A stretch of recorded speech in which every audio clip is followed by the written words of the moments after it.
Hi guys, Sean Oliver from Kayfabe Commentaries here. YouShoot was built on the premise that the guests would always be able to encourage or facilitate a big fan reaction, because the show's driven entirely by fan questions. And people would criticize me sometimes for the questions that were asked, and they're entirely fan questions. So whether by video or by email, we needed to get a sizable enough response to have an entire show of 2 hours or so. So that was always what we went with for our guests. Were they the right guests for YouShoot? First of all, would they be able to roll with the punches and have fun? The show is based on fun. There's some serious questions, of course, about wrestling and wrestling history, particular talents, time in the business. But for the most part, it was fun. It was a fun show. So could they roll with the punches? And so naturally, when I'd heard that the Insane Clown Posse were fans of our show, I went right into trying to book them on YouShoot. And there was some initial confusion or pushback with the fact that they were going to be on when we announced them. And I thought that was crazy because, number one, they don't hold anything back. I knew their answers would be honest and entertaining. I knew they'd be able to roll with it. And they wrestled. They loved wrestling. They were indie wrestlers first. So I thought it was a natural fit. And for any criticism we got beforehand, and I knew this was going to happen because it had happened in the past with other talent that we had on the show, on different shows. The reaction to the actual show after people watched it was positive, but also, more importantly, so many people commented either in emails, in message board posts, on YouTube, that they went into it thinking they were going to hate it. They couldn't stand them, or they thought it was going to be stupid, or they had no business, and they came out entertained, maybe even liking them more. But it changed their opinion by actually watching the show. There's a novel idea, isn't it? Actually watch the show before you criticize it. But you know how it is today, and everybody's a critic, and everybody has a voice, unfortunately. But there were people big enough to post that, man, was I wrong about this?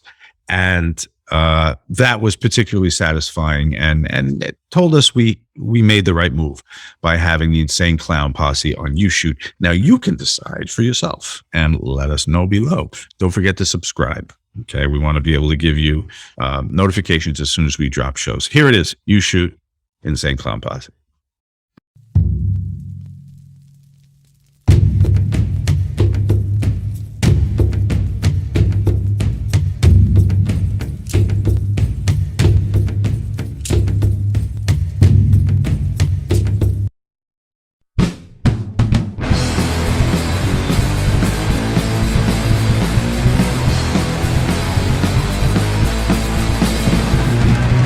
You know, something I know about wicked clowns, they never die, first of all, I know that.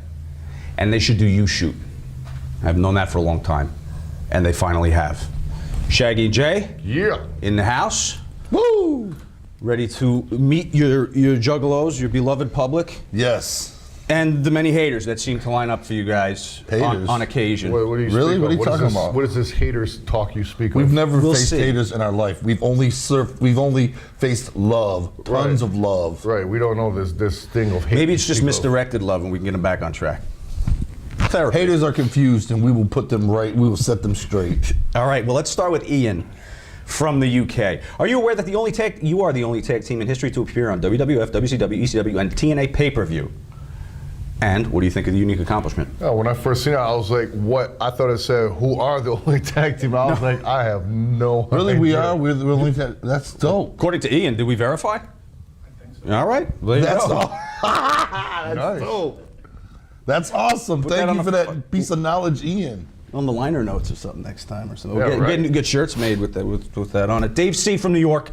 I think you two received some unwarranted criticism for not being real professional wrestlers or real fans of professional wrestling. Some suggest you only got involved for the money and the publicity. Please tell us about your early memories of wrestling and what attracted you to it. That's insane right there. Right, Because because the publicity of being a wrestler is not like overwhelmingly successful in the music field we're in. You know, this is not 1984 with the rock and wrestling appeal. On top of that, it once used to be, if you know what I mean. On top of that, I don't remember actually making any real money in wrestling. Right. You know what I'm saying? I think the music business can be far more lucrative, but we love wrestling. We had a backyard promotion when we were kids, but we took it further than other people take backyard promotions. You know, we had a ring built in the backyard with 4 railroad logs pounded into the dirt by sledgehammers and garden hose wrapped around. We wrapped the garden hose in tape. You know, and we had turnbuckles. You could climb the ropes. It was an awesome ring. We passed out flyers in the neighborhood. You know, we gave free hot dogs. We had chairs. We had shows. We had events where the neighbors would actually come and sit down and watch our shows. You know, and am I right in saying before you even got into the music, you guys wanted to be wrestlers? And our promotion was actually somewhat organized. I mean, this man wrestled as the White Tiger. And he was the world champion for 3 years, undefeated. You kept the strap on him for 3 years. 3 years. Right. He was the best. He was the most that's athletic. right. Who was the booker? Well, both of us, you know. And we had a program that came out every month. We schooled that shit, man. Right. It was great. We We being ran like 10, 11, 12 years old, you know what I'm saying? up until 18, 19, till we started becoming, you know, get involved in independent wrestling, you know. Isn't there a funny story? Weren't you hounding a veteran to train you? Al You found Costello. Out Al Costello from the Kangaroos, right? Al Costello from the old, you know, Detroit. Well, he was everywhere actually, but he was real famous in Detroit, the old Cobo Hall wrestling days Right. with the Sheik ran it and everything. And Al Costello worked as a security guard in a place called the Book Building, which is a huge skyscraper downtown Detroit. We used to go down there. You know, he was the only wrestler we knew we could go talk to. You know, we'd take a bus downtown and talk to him, and he loved it, you know. And he would take us upstairs and show us how to stretch and show us things, you know, moves and everything. And he loved it. I think he loved the fact every time we went up there, you know, he on his lunch break, he would take us into this furnitureless room and do shit with us and everything. And he was just a super nice guy, you know what I mean? Wow. Yeah. That's awesome. And then he ran a show, and he actually ran an independent show where him and Don Kent wrestled again. Bulldog. How old is he now? At this point, he was old, man. Right, and this is 30 years ago we're talking. Yeah. Well, he's dead now, of course, but he was old, you know, and they wrestled it, and you know, it drew a couple hundred people, but they let us bring the flags down, you know, to the ring and everything. It was just big moments, man, for us, you know, and you know, Al Costello was a really cool dude, man. So people just don't know the history, right? It's fair to say. Well, from there, With you guys. we started wrestling independently in Detroit. You know, there's a promoter named Malcolm Monroe, who was another old Detroit wrestler. And Before that with you, Coach Kurt, you know what I'm saying? was that the same time? Yeah, it was around the same time. Because I'd initially be going down as manager, you know what I'm saying? I was just too small, you know what I'm saying? So I started as his manager, you know what I'm saying? And I wrestled as Corporal Daryl Daniels because my brother was in the military and he sent me home as Got the fatigues. Yeah. and I'd say salute the corp, you know, I was a heel, and he was my manager, you know, and we wrestled around. My first match was against a guy named Irish Mickey Doyle, and you know. As if he had to put the Irish in front of Mickey Doyle. Right. For fuck's sake. Jewish Mickey Doyle coming at you. Let's see what a friend of yours has to say here. I think you know this guy. Let's see. Will it open? Hey. Hello, guys. Your good old favorite blue-haired juggalo, the Blue Meanie here, sitting with my good friends at Kayfabe Commentaries and Kayfabe Commentary Central. They told me you were doing a YouShoot, and I told them how proud I was to be able to get a chance to have known you guys way before ICP and when it was Inner City Posse, and you guys were doing the Malcolm Monroe shows and all the Midwest Indies and stuff like that. And I want to know, I mean, was, you know, starting off as wrestlers, as you did around the same time I did, and seeing what was right and seeing what was wrong with the wrestling business, did that make you want to make Juggalo Championship Wrestling? And did that want you guys to make Juggalo Championship Wrestling or Championship Wrestling one of the better independent promotions out there? Because everybody who has worked for you praises the fact that you guys respect wrestling, praises the fact that you guys respect, you know, the forefathers of wrestling. I mean, you take some of the legends and you bring them in and you treat them like gold. Was your time on the Indies in Michigan, where some things were right, some things were wrong, did that make you strive to make your wrestling promotion one of the best promotions to work for? And again, I hope you guys are doing well. I'm happy for you. I'm happy for all your success. And hopefully I see you down the road. I think his question was the lessons you learned on the Indies. Did you apply those lessons to JCW? The thing is, when we started on the Indies, it was totally different than it is today. It was all old fat guys.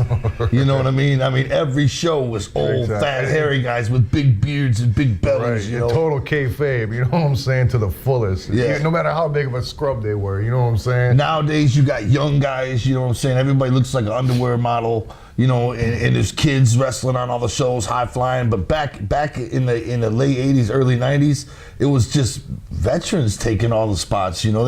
I guess they wouldn't let nobody in, you know. And when we started out, they used to say, hey, you know, they used to call me Bazooka Joe rap, you know, and they used to say, hey, are you still rapping? All these old big beer belly guys, you know what I mean? And yeah, even the guy I wrestled, he was the first guy I wrestled, Mickey Doyle. He was older guy, you know. And my second match, Dave Sinaj, another old hairy guy. You know, there was no kids. The only other kid in the dressing room, the only other young guy in the dressing room was Rob Van Dam. Oh, wow. Yeah, and Another Michigan guy, right? Yeah, right when we started out, it Were was there us. retired WWF guys coming in for play, like you see sometimes now, or? Check this out. The first match I wrestled on when he managed me, my first match, the main event was the Sheik versus Bobo Brazil. An old Sheik versus an old Bobo Brazil. Bobo came down with two guys, you know, supporting him. When he got in the ring, he had to hold himself up on the ropes. And you know, but the Sheik, you know, there's no suplexing and slamming going on. You know, Sheik just comes over and starts stabbing him, you know what I'm saying? And he just sells it for a minute, you know, and then drops a big forearm, you know, Sheik sells it. They worked it, but he couldn't stand on his own. He had to hold himself up, you know. And I wrestled on probably 4 or 5 shows with Sheik and Bobo wrestling each other in the main event, yeah. Was Sheik able to draw even at that time? Yeah, I mean, 500 people, but that's decent for an independent, you know. Sheik, you know, I wrestled a lot with Sheik. I found myself going on the road with the Sheik and Sabu when he was Sabu the Elephant Boy. Right. And man, this is like before ECW, and we went to a Denny's with the Sheik, and we sat and ate dinner with the Sheik, and he had his shirt undone, and he had scars everywhere, and gold chains, and he was fucking with the waitress, you know. He's like, hey, this says buy one, get one free. Well, just bring me the free one, you know. She was like, we can't do that. And he was like, bring me the free one. And I was all nervous. I was sitting there like, oh my God, you know, he's just causing trouble, and he was loud, and it was the Sheik, you know. He had scars everywhere. Man, it was just a lot for a young kid breaking in, seeing that shit. You know, I was just like, well, this is crazy, man. And Sabu was right there if anything happened, you know. Right. Sabu just had his back, you know, like ready to kill somebody for this. She was always in tension, ready, you know, when Sheik was around Sabu, Sabu was ready to defend him at the drop of a dime, you know. So Farhat living the gimmick, even then in the diner. It was crazy, man. Craig, you know, it's not all love. So Craig Libby from Baltimore, Maryland has sent us. Why do you two complete no-talent fucks insist on soiling the good name of wrestling by trying to bite off of it every chance you get, and before you give me the "oh, we're huge fans" bullshit? Lots of people are fans and they stay on the side of the guardrail they're supposed to be on. Leave wrestling alone. Kill yourselves. Craig Libby. Sweet. First of all, how much wrestling have we actually done? You know, we've always been on the outside, ringside for a wrestler. You know, there's only a few occasions where we actually got in the ring and wrestled a match, you know. And Shaggy is the shit at wrestling, all right? Thanks. It's exciting to watch him, and I try to do the power moves, you know what I'm saying? But Shaggy, I don't give a fuck what he's talking about because Shaggy's good and it's always been exciting. If you go back and watch the WWF stuff and the WCW stuff, Shaggy was the shit, man. Flying off the top rope, flying all over the place. It was exciting, man. And that's what I stand by, man. And he was good. They even were going to give him a run with the Cruiserweight title. Yeah.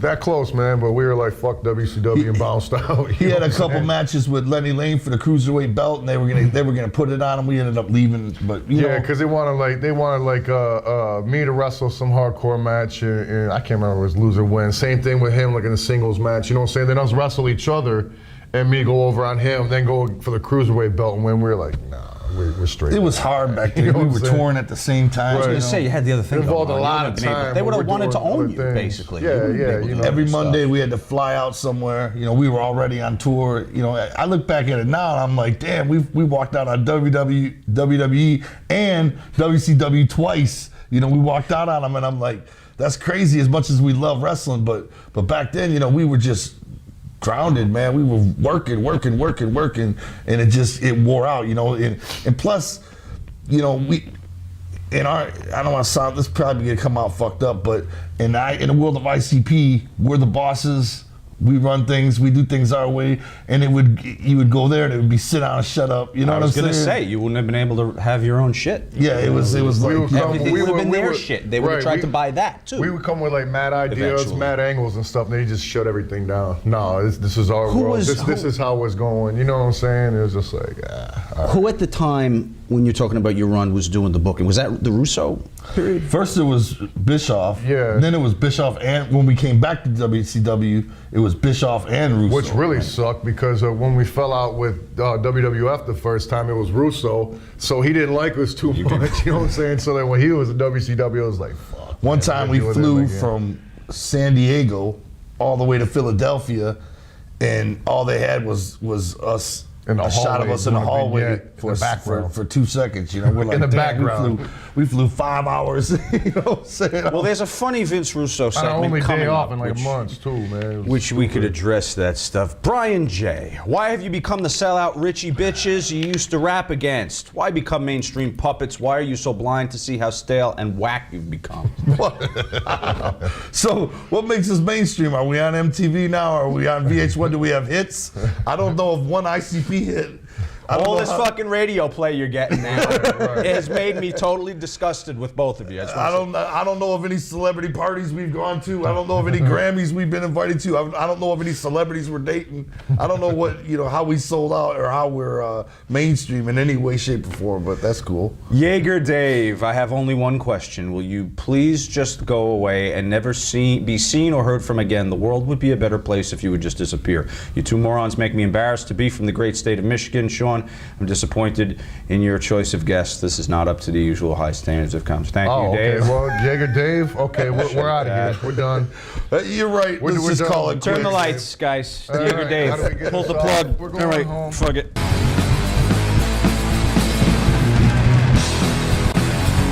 Heat is the next chapter. Heat. Wayne Davies, South Wales, UK. I remember back in 1998, you guys started working matches with the Headbangers.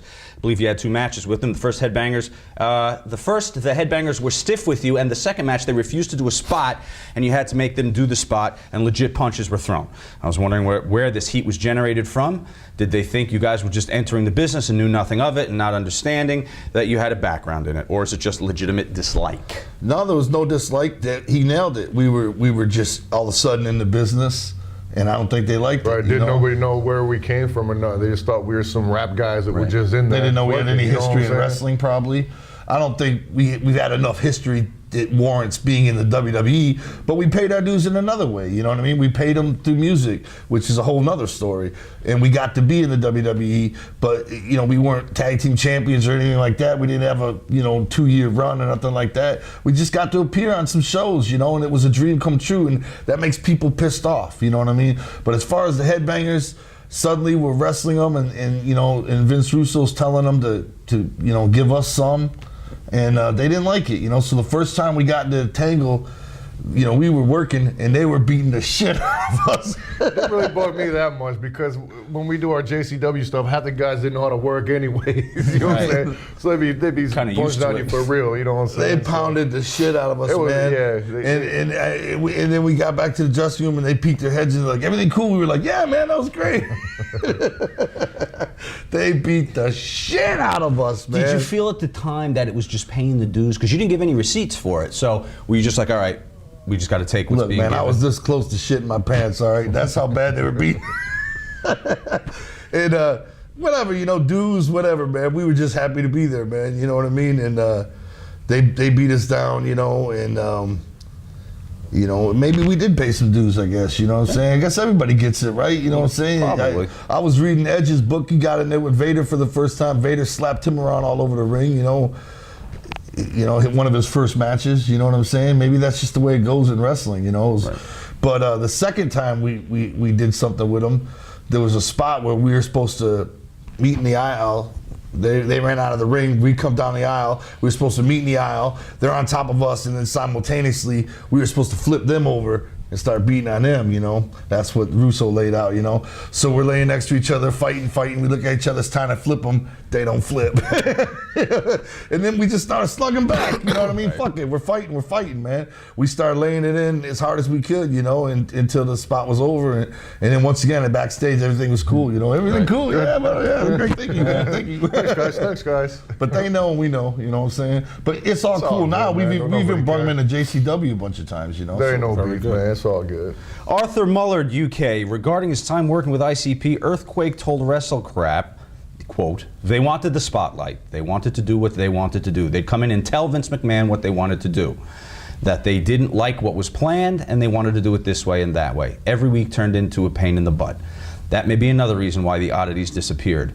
They were basically a pain in the butt. They were prima donnas who had no business being there if it wasn't for their song. Earthquake was said this that? a case of Earthquake being bitter that his career was winding down, or did you have heat with Earthquake? Yeah. We had no heat with Earthquake. That sucks he said that, man. Why would he say that? He was our boy. Right, I can't front. Part of what he's saying is right. Besides the prima donna and stuff, we would go on there with ideas and stuff, but they just get shot down and we do what they wanted. We were anyhow. just trying to make it sweet, man. We weren't Right. demanding nothing. We were just coming up with suggestions and shit. Maybe they took offense to that. But see, we had a concern though, man. We had a major concern. We had a music career. We didn't want people to think we were just like 3 Count, you know, which was an imaginary band. We didn't want people to think we were an imaginary band. First of all, we weren't getting paid, okay? So we were getting paid something very small, like $500 or something. And so our concern was we wanted them to acknowledge that we actually had CDs in the stores. You know, we were a real band, you know? And the deal with Russo was they were gonna air one of our commercials, you know? So week after week after week, you know, our managers at home waiting for the commercial to air, you know, and it never aired. And he would say, oh, something fucked up next week for sure, you know? And week after week after week, it never aired, you know? And finally, our manager at the time was like, man, just walk, just go, you know? Right. We were gonna go out there and get beat up by Luna, and both of us were gonna get beat up by Luna, and you know, and it was like we just walked 12. out the side door and got into a cab and left right before we were supposed to. It was go like out. week 12 with no commercial, you know. We were just like, he was like, get out of there, man, you know. And that's when they used to do a live Raw and then a tape Raw one the next night, yeah. So this was the next night, you know, and last night we got stunned by Stone Cold. It was like a 30-second thing. That was cool though, you know what I'm saying? As a fan, that was fucking awesome. But you know, we just Not exactly like, Luna, but we just, you know, we had other concerns, man. You know, we had a music career to worry about, which is what's feeding our children. And we had other concerns than your average wrestler, man. We weren't there as wrestlers. We were there as, you know, trying to also promote our music career. Yeah, we were there as something else, you know, and therefore things are different, you know. And if we said, hey, we need a dressing room, it was because we needed a mirror to apply the paint, not because we needed our own dressing room. We just needed a mirror, you know what I mean? Things like that, you know. Steve Fedorovich, when in WCW, who was the one wrestler that pissed you off the most? Who was the biggest piece of shit there? Where? WCW. WCW was WCW cool, was awesome, man. man. Like WWF didn't nobody like really like us because once again they just thought we were just some like Buster Marks, you know what I'm saying, just weasel in. But when we were in WCW, they had known we were already in WWF, you know what I'm saying? So we got a lot more WCW respect, you know? was totally different for us. It was the bomb. I think one of the coolest people mad was cool. like one of the coolest people in WCW might have been DDP. You know what I'm saying? He was super cool, and Sid was cool as hell too. I know a lot of people don't like him for whatever. You know what I'm saying? But he was cool as shit to us. You know what I'm saying? Always offering to beat. We were people cool up with for everybody in us, you know? WCW and WWE. You know, it was like we were just here and we had heat and you know, and we were just trying to be nice. We used to bring boxes of swag every day. Every Monday we'd bring a box of jerseys and everybody come and grab them, you know. And Expensive shit, not just T-shirts. You know what I'm saying? Talking about like $150 jerseys. we were for trying to everybody, just you know what I'm saying? you know, we were trying to be cool. So every and then guys would be like, hey, I didn't get one, you know. So the next week we'd bring more boxes and you know, carry that shit with us when we're flying and shit and hand them out to everybody and they would be gone in 5 seconds, you know. And it was just, you know, it was just, you know, it was tension. But in WCW, it was nothing like that, you know. But as far as the biggest dick in WWF or WCW, the only problem I ever had with anybody was Hugh Morris, because when I first got there, I did a moonsault. And he was kicking garbage cans over and shit. And he was like, I do the moonsault. I'm the big man that does the moonsault, you know. And Bischoff came in the room, was like, look, just don't do the moonsault no more, you know. Right. And I was like, damn, I didn't know. I you know, I'm sorry, you know. But he was all pissed off and shit, you know. But that was it. That was it. All right, it's What a Dick. We're talking about the guys in the business now. If they're cool, they're cool. If they're a dick, what a dick. The Hammer. Come on, Greatest man. guy ever. Come The on. greatest homie ever. Conan. Cool. Neutral. I'm putting him in the dick. You dick. He took money and no-showed us. How's Damn, that? what a dick. Goldberg. He was Cool with to dick us. tendencies. He was cool, but if you're Evan Courageous, what a dick. Necro. Cool. Weirdo, but cool. Justin Bieber. What a dick. Fag. Dick. Kanye. What a Dick. dick. You dick. Jamie Dundee. Cool. All right. The Rock. Cool. Cool. Bubba. I don't really cool. I don't know. Cool. I got no comment.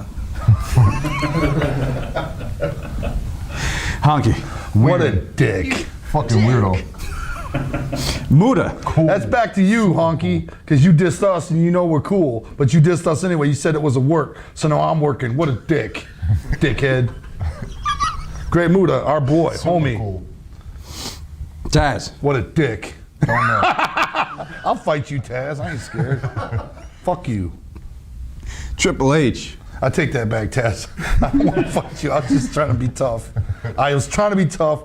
I don't have no problem with Now you, you know Taz. some 11-year-old is going to isolate that I one know. clip of you, and that's Taz, what's gonna be I out was on the fucking internet. playing. I was trying to be tough, man. Cut me some slack. They don't act like you never tried to be tough.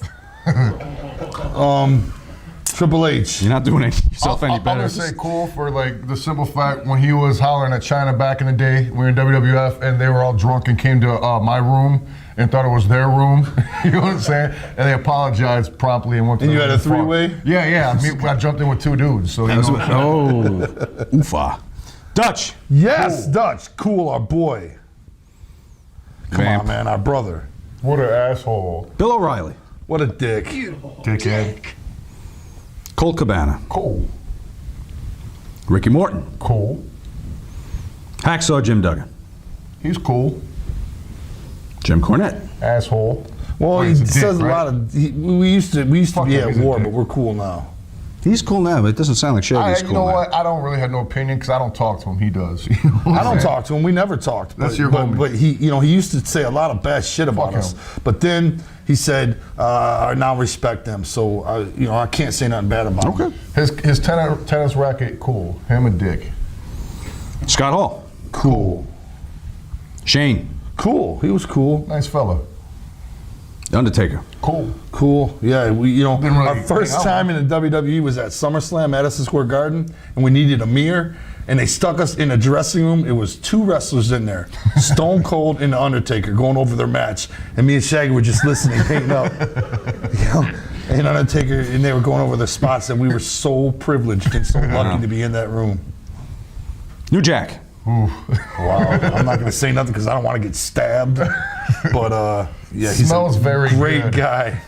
Great guy. When he's not Good oozing out clothing. on cocaine and drunk, he's a fucking nice man. Well, he'd even tell you that, I think. Right. Probably. He He said knows as it. much to us when he's not fucked up that he's. Tracy Smothers. cool. Terry Funk. Cool. Gene Simmons. Dick. Dick. Herpes all over his dick. Iron Sheik. Super cool. What a fucking character. What a fun guy to be around. I don't know if he's nice, but he sure is cool. Ian Rotten. Ian Rotten's cool. All right, Master 8 the Lotus sent us this. Yo, what's up, Juggalos? In your opinion, who's the biggest shifty, beady-eyed son of a bitch, backstabbing motherfucking businessman in the wrestling business? So businessman, so I guess they're talking about from a promotional standpoint. Oh, a lot of I know who it is. Oh, go ahead. I was gonna say there's a lot of independent guys that just fucking. It's that fucking snake. We never worked for him or anything, but it's that snake who was running AWA shows and was posing as a Ganya. His name, Gagner, right? Wasn't it? His real name was Gagner or something like that? I read all about Yeah. him. And you know, I wanted to punch him in the mouth. It was like, it was so incredible what he was getting away with, you know, and the perks he was getting lying like that, you know, and running AWA shows acting like he was a relative of the Ganyas, you know. But you never got ripped off? We never got paid to begin with. We did everything because we love it, you know what I'm saying? That's why. Right, we be out on tour, you know what I'm saying, doing shows, and we find like an independent that was like, you know, just some bootleg fucking backwoods town. Call and be like, let's get up on there right quick. They'd be like, hell yeah. So we just go and work a match for them We you know, wrestled come on and do it. indies all over the country. Just like to do it. Going Because we online. love Just Finding- while you're on tour, finding We'd which have a dates. day off. We'd have a day off. We'd look on the internet. There'd be a show in Arkansas. We would go to Arkansas and say, "Hey, we're ICB. Can we get on the show?" They'd say, "Sure," you know. And we'd work it just because we love. In front of 20 people. You Just know what I'm saying? because Just to do it. You know, we You know, did that. I'm gonna. It may sound like I'm being a cynic, but I'm being very serious from a business standpoint. What a great promotional tactic to add another date on your tour. You're not performing rapping, but you're getting before people with the paint, with the name. It would be exciting to people in these small towns to see us because they would Right. have seen us on. A lot of them were real big wrestling fans, and they may not buy our records, but they'd have seen us on the TV before, you know. So they would be excited to see us come out and wrestle on these small shows, you know. Absolutely. I would have completely supported it if I was your manager. All right, this is him again. So I'm playing Grand Theft Auto 5, and I see this on the loading screen. Hell yeah. So I'm like, fuck yeah, dude, it's Shaggy fucking too dope, right? So I start playing the game, and the guy dressed up as a Juggalo is acting like a fucking bitch. Have you seen that? Like, what's up with that shit? You got beef with Rockstar or something? Or you think that's just a fucking coincidence? Well, there's no question that's not a coincidence. You know what I'm saying? Come on, man. He had But- hair exactly Right, like that. a to couple that years fucking ago, T. you know. Come on, it's in my likeness more than anything I've ever seen besides myself. You know what I'm saying? But you know what I'm saying? I was geeked about it. I was just like, that's cool. You know what I'm saying? That's awesome, man. It's flattering. You know what I'm saying? I'm like, wow, like the biggest video game ever. You know what I'm saying? And they make my character or my guy that's not me a bitch in there, whatever. They you know got what I'm saying? billboards of them in New Right. York, you know. We're driving through New York. They What got is it? Wait, billboards they're of just gonna make my Shaggy's. guy sweet as fuck, you know what I'm saying? Just like doing flips and shooting people. No, they're gonna make him a meth head bitch, of course. You know what I'm saying? Come on, man. Tony You Sack. make me some super guy. What you gotta defeat me at the end of Grand Auto Theft 5. You know what I'm saying? I'm the main The boss. or The something. boss You know what I'm guy. saying? Come on, man. Tony Of course you're gonna make me a Sackage bitch. from Warren, Michigan. What exactly caused ICP to punch Tom York Radiohead in the face? Oh shit! That was our boy Billy Bill, who's now our manager. Yeah, he we didn't like being seen without the paint Yeah, back this then. is way back in the day in San Diego at some fucking festival. We Radio went like festival. 4 in the morning. You know what I'm saying? We were already just fucking just heated. you what know, I'm saying? even though we're not, you know, super, you know, up there on a fame chart. You know what I'm saying? A lot of bands are interested to see us, you know, because of the paint and what we do with the Fago and everything. So a lot of times they come knocking on a dressing room door, you know. Sometimes we're not painted up. Well, that Tom York guy from Radiohead, he was just like coming in. I don't know if he was drunk or what, but he just opened the door and he was like, "Hey, bloke," you know. and Billy shoved him out. You know, get out of here. They're painting up. You know what I'm saying? We don't give a fuck who you are. Just get out of here till they're painted up. You know. And then he comes in again and again. Finally, Billy punched him in the face, man. You know, Billy's. So he wasn't taking pictures or anything. You just. Nah, he was just The guy was drunk, man. The guy was obviously on something. You know, he kept coming in. We kept shoving him out. He's like, I'm in Radiohead. You know, I'm headlining. We were like, we don't give a fuck, man. Get out of here. You know what I'm saying? So what? And he kept coming in. So finally, Billy just kind of tapped him one on the mouth. Salvatore M. Thoughts on $5 wrestling? Fact is, it's a very watered down version of Stranglemania. Since Colt Cabana, who backed out of doing a YouShoot, the only person ever to, but he's far too big, is a JCW regular. Have you ever spoken to him or anyone at High Spots about this? Yeah, I never even heard of that $5 wrestling thing until one of my boys put me up on it. And at first I was like, this is dope, you know what I'm saying? You know, you could tell a lot of it was a work, whatever, you know what I'm saying? But then I seen Colt Cabana doing it, and I was like, that's the shit, you know what I'm he's our saying? boy. That's cool, you know what I'm saying? Get money doing something that's fucking awesome, you know? He's Just because we funny. don't do it no more, it's Well, like, tell whatever. him to do the show. We had him, Yeah, we that had him is booked, crazy. we How come he announced doesn't it, and wanna he do backed it? out. Well, I don't want to go into The quote was, when I talked to him on the phone next day, he said, you know, I've been thinking about this, and I've been up all night. I really don't want to do that. Do I have to? I think he was worried about some questions he'd be asked about maybe friends that were in a prominent spot elsewhere, and he'd have to answer, and he didn't want to like back out of it on camera. I said, listen, you're up all night. I'm not going to force you to do something you don't want to do. Problem was, we had announced it. We were soliciting questions. And, you know, I don't want to keep anybody up all night, What are for you fuck's gonna sake. do? Broken Unibrow from Pontiac. Do you still have a feud going on with Eminem? No. No, absolutely not. No. Eminem's new album just came out last Tuesday. He shouted us out 3 times on that album. He said 3 good things about us, you know, and go figure, you know what I mean? We used to battle. We don't battle anymore. I know, it's The just, George now Lopez now we hug. show ended the... And we embrace. right, it's like that, come on, that's from like 99, 2000. You know what I'm saying? Motherfuckers grew up a lot more, you know what I'm saying? It's just such old beef. It was man. crazy Like, back then, though. You know, sharing Right, the it city. was real shit, man. It was real shit. It wasn't just Eminem and ICP. It was the ICP camp versus the Eminem camp in Detroit, sharing the city. It was rough. It was rough. You know, but it's all. That's just old shit. Eminem's Eminem's best friend Proof, who passed away, reached out to us before he passed away, and we actually went bowling together, and we squashed all the beef, you know, and we went out drinking together and as friends, and that squashed it. You know what I mean? So old news. Was Kid Rock a part of the scene up there too? Wasn't Kid Rock's a closet racist.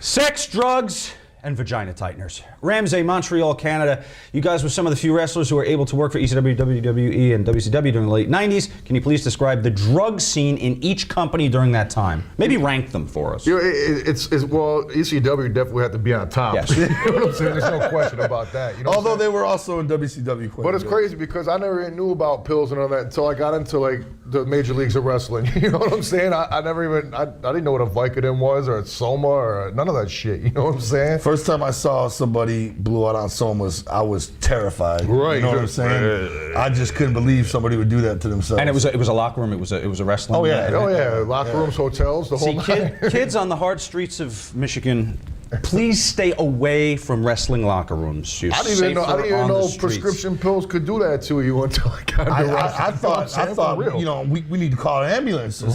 You know, I was like, everybody else was laughing and having a good time. All I ever did was drink. You know what I'm saying? I got in the wrestling. I'm like, what the fuck is going on? I knew about heroin and shit like that. You know what I'm saying? Were But they I- piss testing? They must have been, right? in ECW? no, Not ECW. Oh my They God. had blood tests. Who knows? You know what I'm saying? But the majors were probably at that time, right? Who knows? Not WCW. You know It what was though? quite a bit In of- WWF and WCW though, you know, I didn't see it out in the open like I did, you know what I'm saying, in ECW. You know what I'm saying? You'd still see people like Soma combing out, but they weren't prancing around trading shit and just throwing them in their faces. There and was, shit, you know what I'm saying? it was going But down in I WCW. I personally didn't see it like I did in ECW and shit like that. You know what I'm saying? But you know, everybody knows that shit's going down. You know, you just don't drive your car off a cliff. But now, because you're sober. I have no experiences of seeing anything like that in WWE. All right, it's what's in the bag here. It's like those old psychology tests. I'm going to show you an item, and I need the first person in the wrestling business whose name comes to mind from each of you. Ready? All right. Go. Honky tonk. Honky tonk, man. Interesting. Okay. Wouldn't have expected that. Oh, ooh. John Cronus. Headbangers. Rest his soul. What is that? Oh, Black tar man. heroin? Yeah, green. Oh, that's some weak weed. Violent J. And you answer yourself? I'd say Van Damme. Oh, Van Damme. Well, that's true. We usually get Van Damme on that. Oh, God, everybody? Half the locker room. Wait, what's in that? Axel Rotten.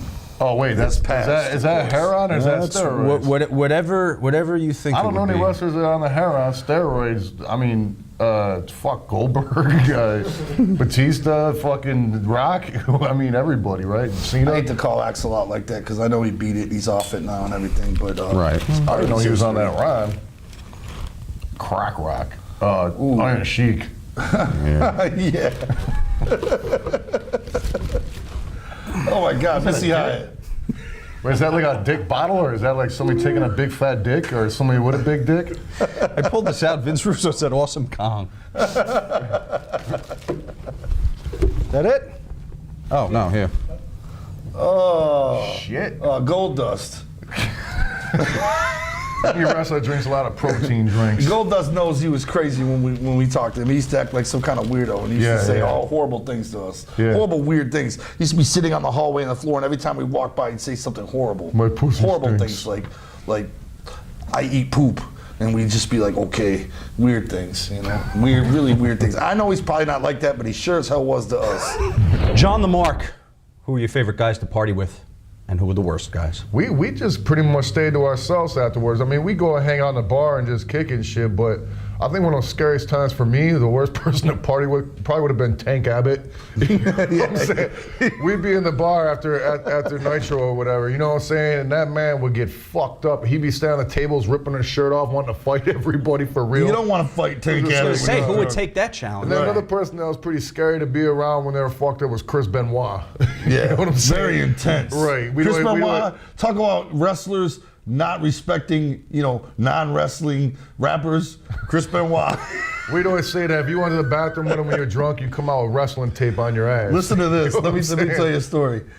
In WCW, there was like a booth they had, and Gene Oakland would be in the booth interviewing people. It Yeah, was the like a interview built booth. Yeah. booth, and inside it looked like you were in a locker room.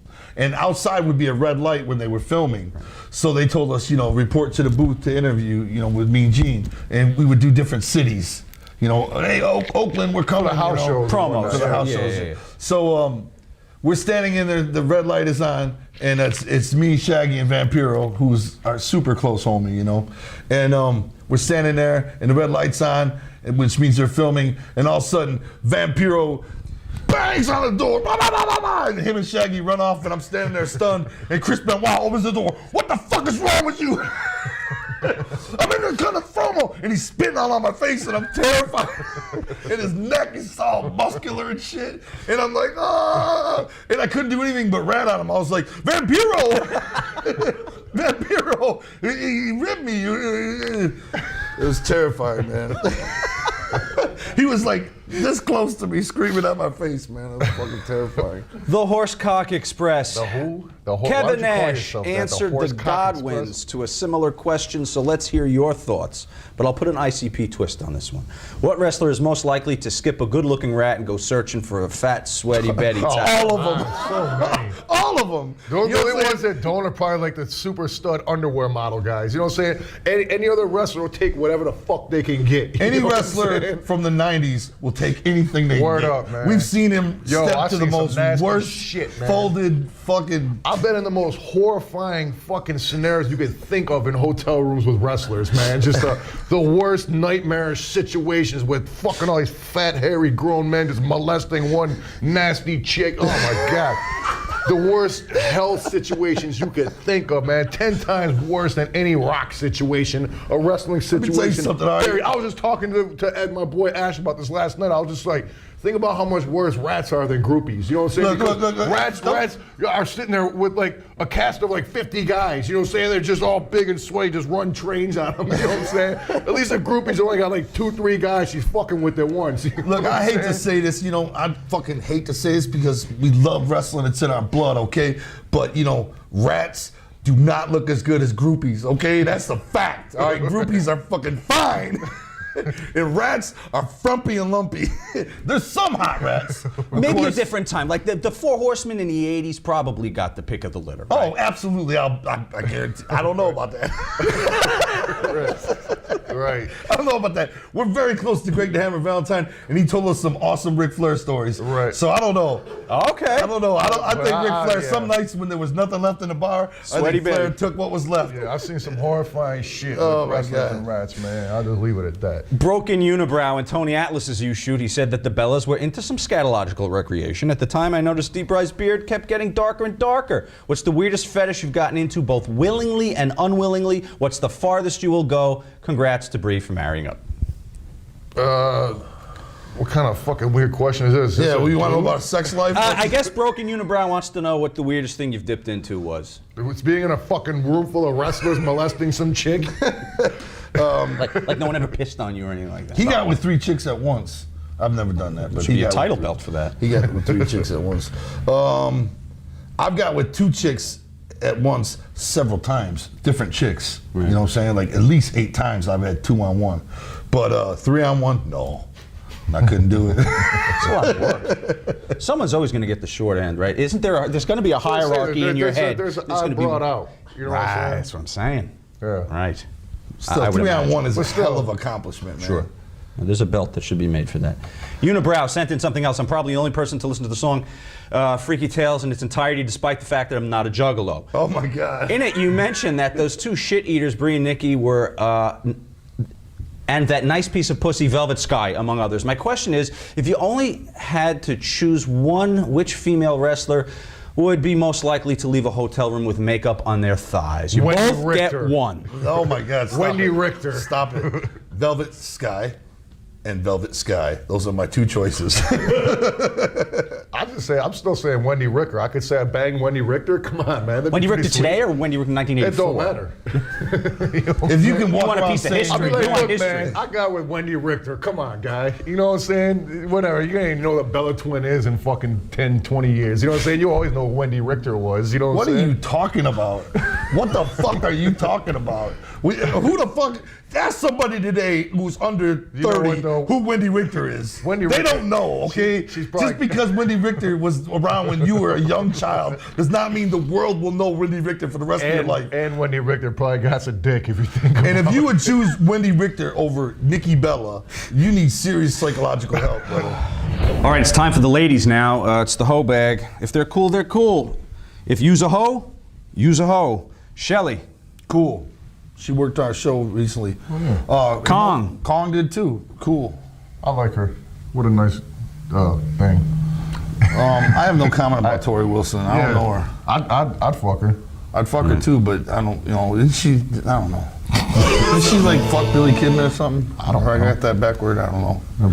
That he fucked her. Spice. Nitro Spice, Girls. you know you want this, Spice. She spent the night at my house one night and gave me nothing, of course. But she did. She spent all night. But of course, hold on, that was 15 years ago. Who That knows was what 15 years she ago, looks like and now. all night I laid awake wanting to go into that room where she was at and just bang that shit. All fucking night I laid awake, Spice. God damn it. You chiropractor husband wouldn't let me near her.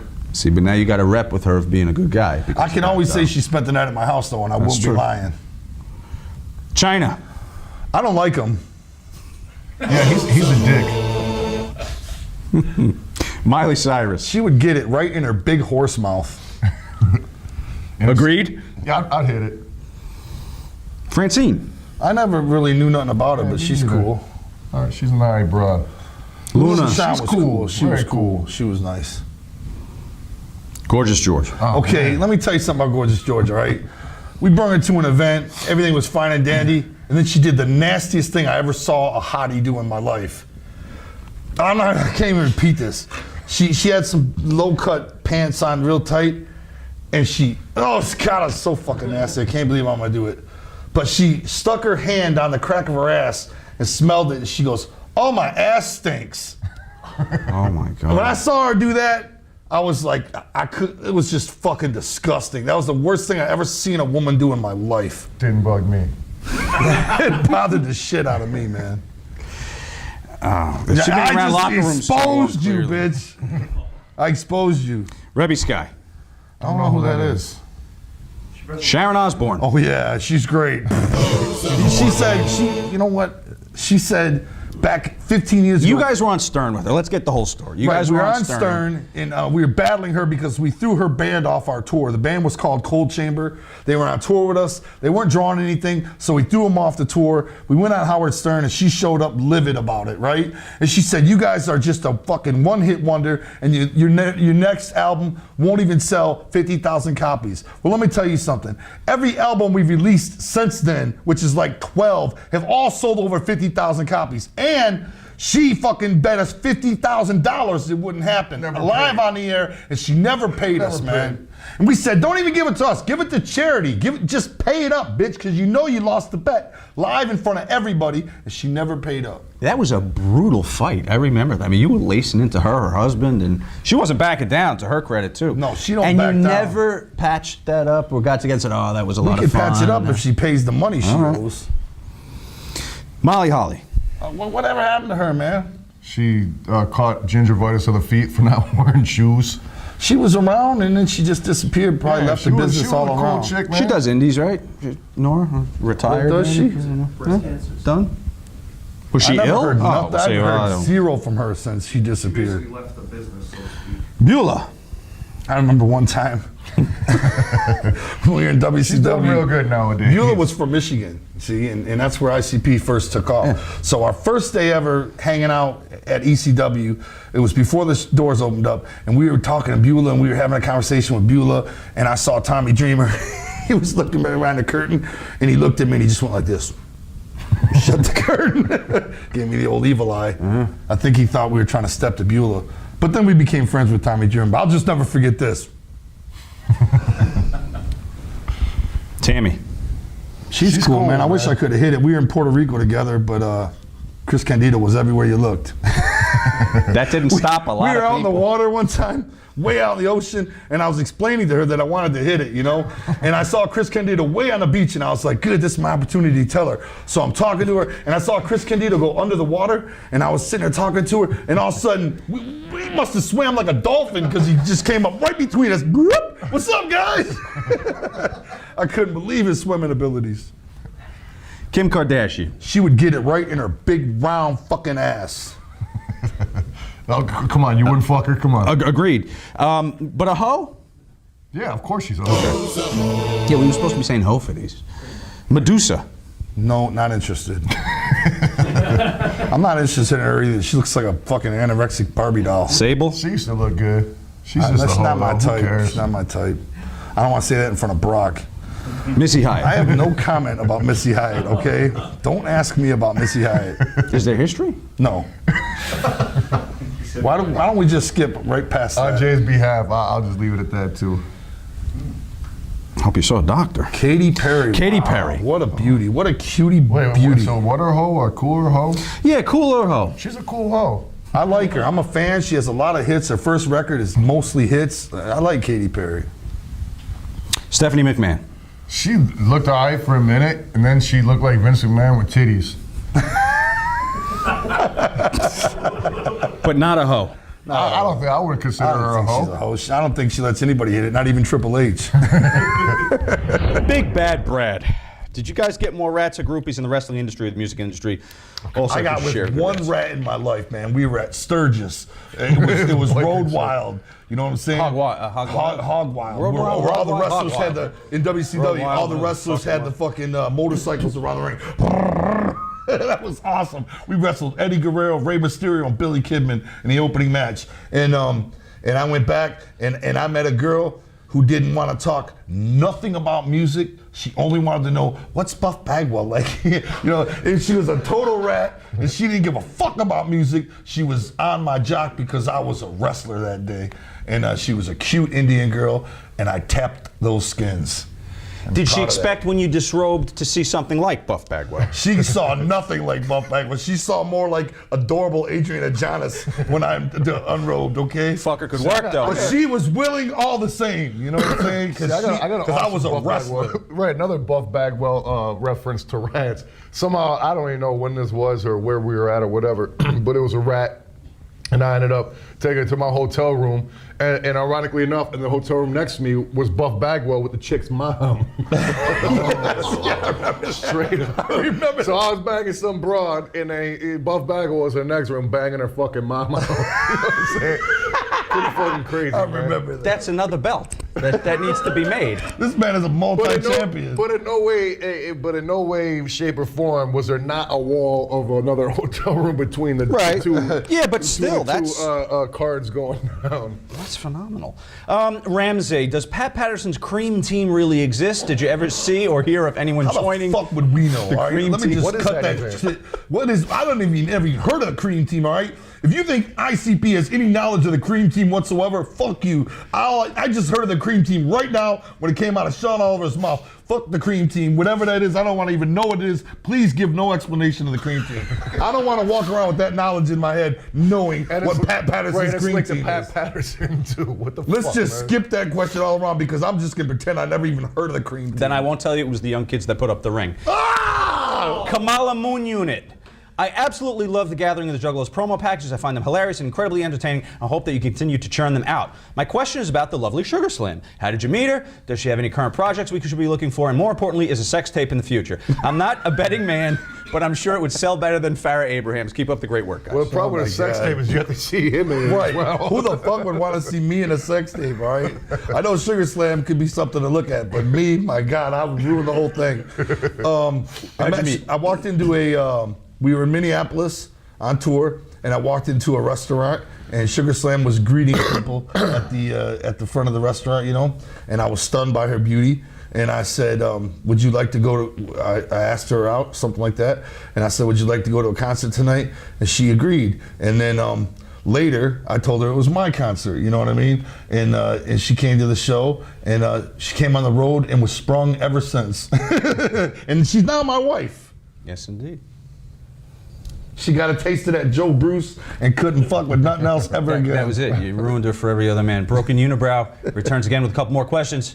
If you had a threesome with each other, Oh God. What? not touching each other, I guess. I don't know. Wait a minute. Sharing Hold on a sharing fucking second. a Okay. rat, all If right. I could get with a chick, let me just say this, all right? Nothing the worst wrong. thing There's ever. nothing wrong with being gay, okay? But I myself am not gay. There's nothing wrong with being gay. But check this out. If I'm getting with a chick, okay, and Shaggy's getting with a chick, okay, and for some reason I want Shaggy in the same room with me, that means the addition of another man makes my situation more kinky. No, but okay? a girl never like pulled you both into a room or something. Okay, one girl wants us both, right? Yeah, yeah, yeah. She You can knock a take hand. turns. We can take turns with her because the addition of another man is not going to make my situation more kinky. Fuck that. Very good. Have you ever worn clown makeup while having sex? Of course. Come on. Of course. More times than I haven't. All right, Adam in Devon, England. It's an F, marry, kill. Fat Christina, skinny Christina, or Brittany? Take it first. Fat Christina. Is the you got to F one, you got to marry one, you got to kill one. Oh, really? Yeah. Okay, I'd kill skinny Christina. I'd marry fat Christina. And, well, I'd easily fuck Brittany. So that's it. I would fuck the skinny Christina, marry the fat one, and kill Brittany. There you go, Adam. Brittany's dead either way you look at it.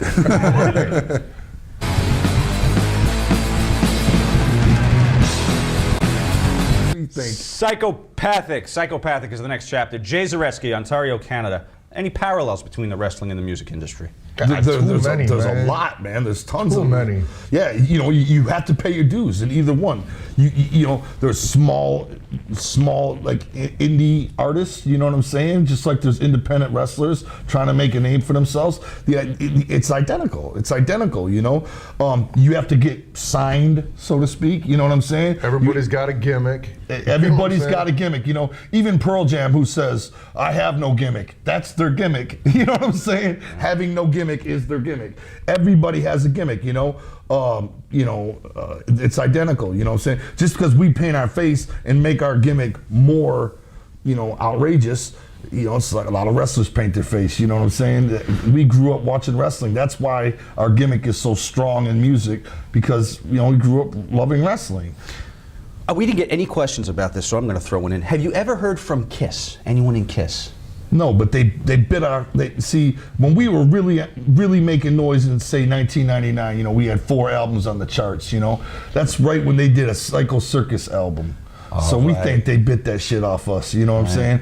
And maybe they didn't, I don't know. I just read Ace Frehley's book, and I have no comment on Kiss.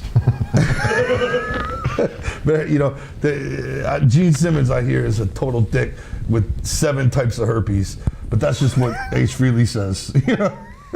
But yeah, okay, so they never reached out or even said, we like what you're doing, were we an inspiration? You know, I just realized, we walked by them in WCW. They were performing in WCW. And it was like they had a Nitro, where the end of Nitro, Kiss was performing, because they were releasing the Kiss Demon. The Demon in the and ring, he was in our Posse, actually. We did things with him in WCW at one point. And Kiss was backstage, and we walked by them, and we gave an extra swag when we walked by them, a kind of a mean look. And they just looked at us walking by. Then you gotta realize they're 60-year-old men, so you know what I'm saying? You just break a hip if you punch them. Mike Campbell, who's the toughest guy in the music business? Do you think he could take Meng? No. Meng? I don't care who it is. I mean, you're not taking Meng. The toughest guy is probably Glenn Danzig. Right, something like that. Yeah, He's all thick, you know. Right. No, you're not taking Meng, man. Michael Zilstra, what's the real truth behind Twisted leaving Psychopathic Records? We all know the truth, we just need to hear it from you. Twisted left because they wanted to be totally independent and stand on their own the way ICP does, and we respect them for that. You know what I mean? They were with us for 16 years, and they don't always want to be under our wing, so to speak, and they want to get out and do their own thing, and we love them. They're our brothers, and they stepped out to do their own thing, and we still talk as often as we always did, and they're our boys. Good. Changed Man from Tipperary, Ireland. Let's see what we have here.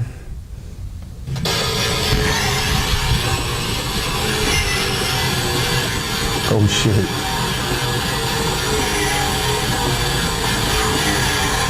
What the fuck?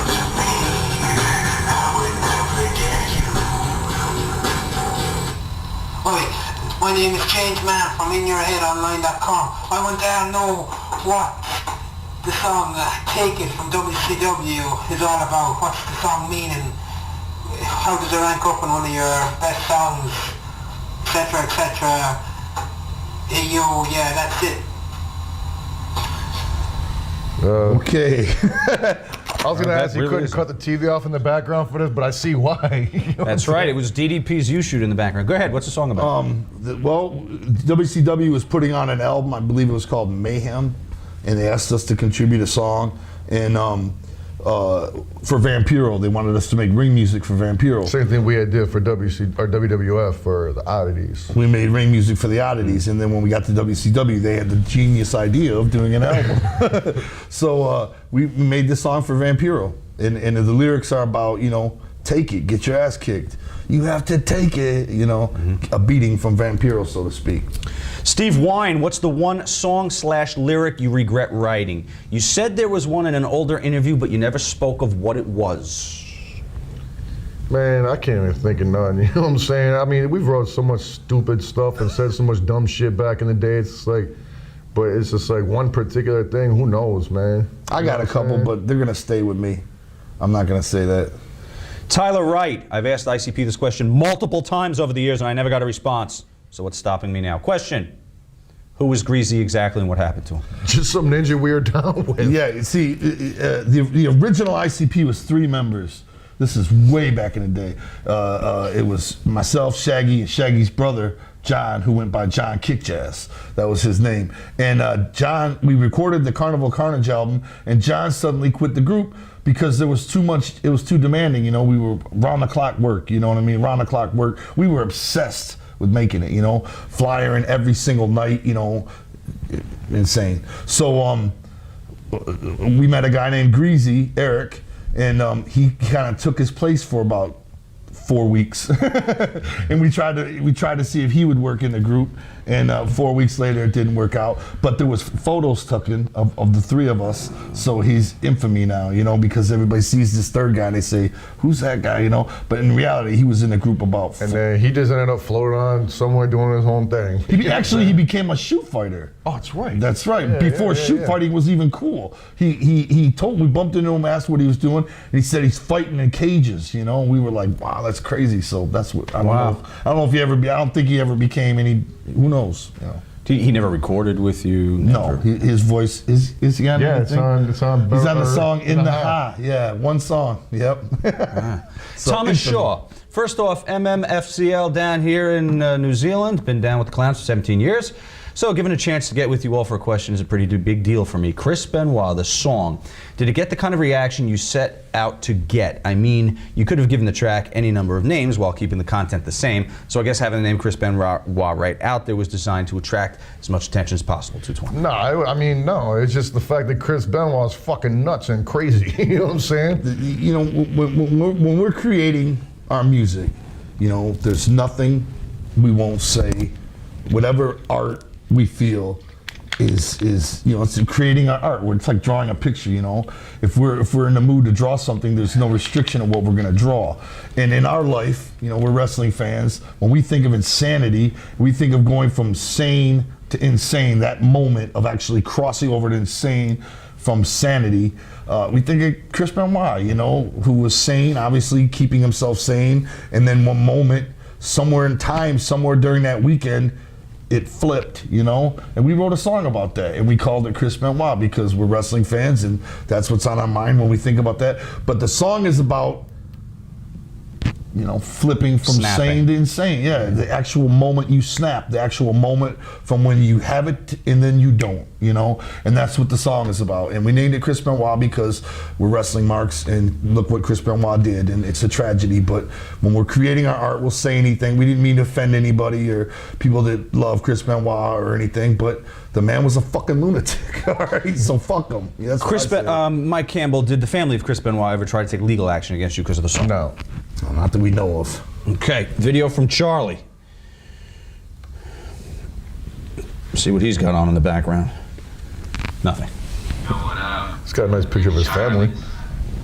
Say hi to Jay and Shaggy. See if I can get on here.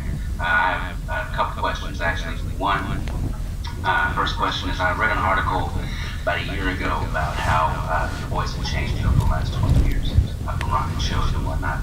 I was just wondering, is there ever a point in your career that you thought your voice was like the best? And you ever look back and been like, man, I wish I had that voice again. That was awesome.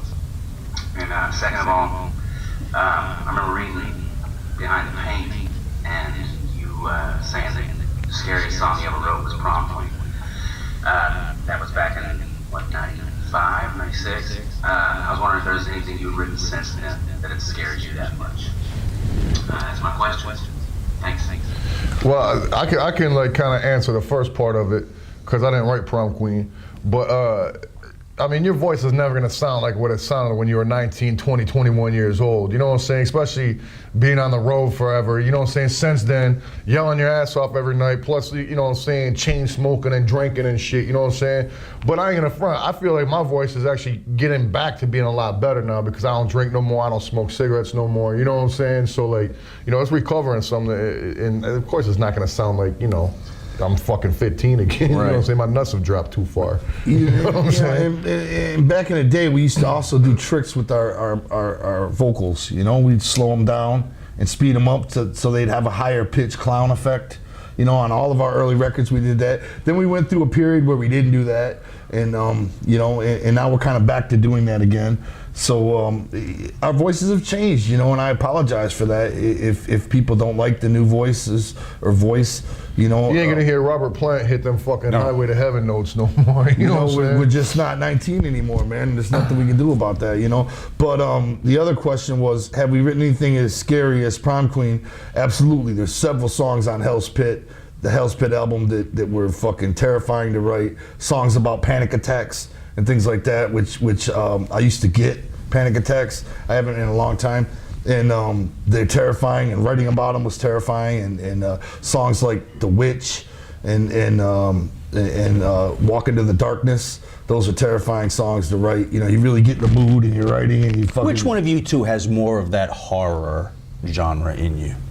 Because it's evident in videos and stuff. There's a touch of, you know, John Carpenter-esque in a lot of the stuff you shoot. You know, it's weird because neither of us are like into horror movies like that. You know what I'm saying? The only time we really visit the realm of horror is when we're writing our music. We don't really like run out to every horror movie and you know, read, you know, Fangora or anything.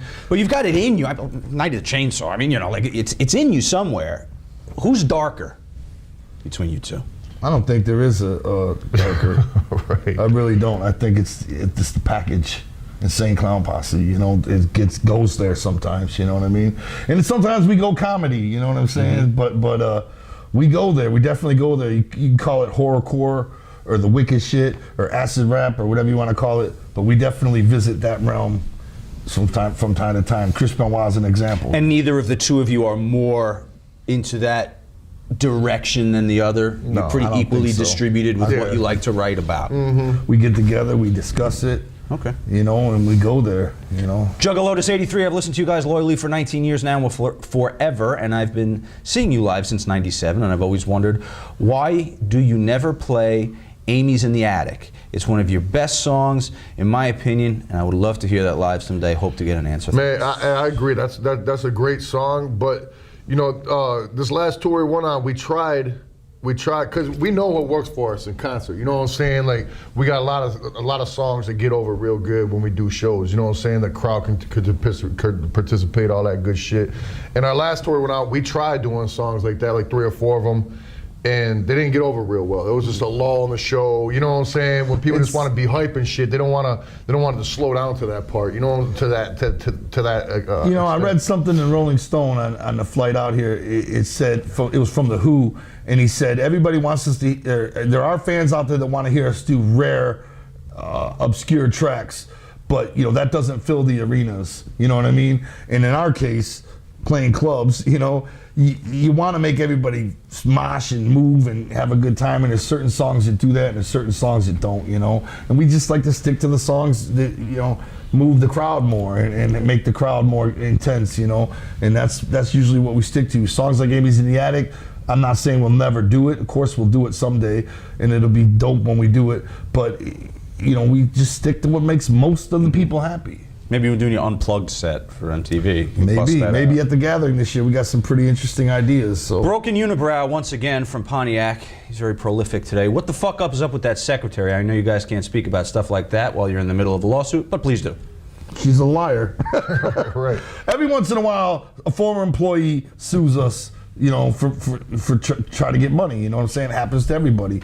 You know, and she's saying she was something about sexual harassment. It's just fucking lie. Nobody sexually harassed this person, and she worked with us for a lot of years, and there was never no complaints, you know what I'm saying, until suddenly we had to let her go, because in the record business, people burn out, you know, they just burn out. Then they go to a different company and they refresh, recharge your batteries. I mean, it happens all the time. Presidents of labels jump to other labels. It's the way the record business is. And the same business with our company, you know, and she burnt out and we had to fire her, and it made her mad. Now all of a sudden sexual harassment. It's just bullshit. Gotcha. T.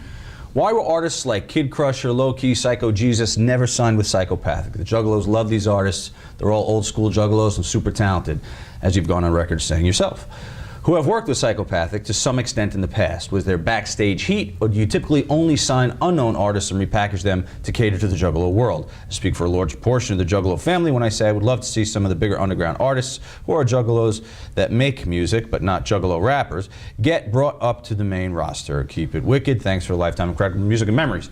Some artists are already known. There's nothing we can do for them, you know?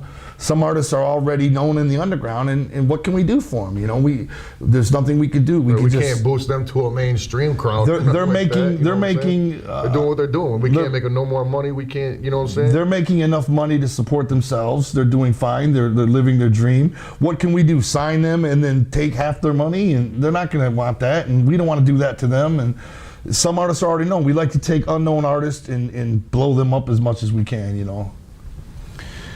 Let's see. The Raven. With the government's creation of SOPA and its attempt to incarcerate people for streaming music and video clips, what is your stance on copyright infringement as artists? And what do you think about the idea of fans prepaying artists to create music or television shows that matter and then freely releasing or charging a small fee for the copyrights for creative usage? I don't know about B, but how about A? Yeah, I have no idea what that guy's That's not going to work, but A. Although I like your second idea, I wouldn't mind getting some of that money. You know what I'm saying? You can prepay me for whatever you like. You know what I'm saying? I don't know what the SOPA is or any of this copywriting shit, but go ahead, send me your money. Just Just cut to the part where you send us the money. Right, that part. Everything I'll else can fly. Right. Space and Jason. How comes you twos Joes call your fans family, but you make them buy 3 CDs of the same album? Charge your family $100 to get an autograph and don't invite them to your weddings. Forget about it. Look, motherfucker, the 3 CDs of the same album. That's right. It's you can buy.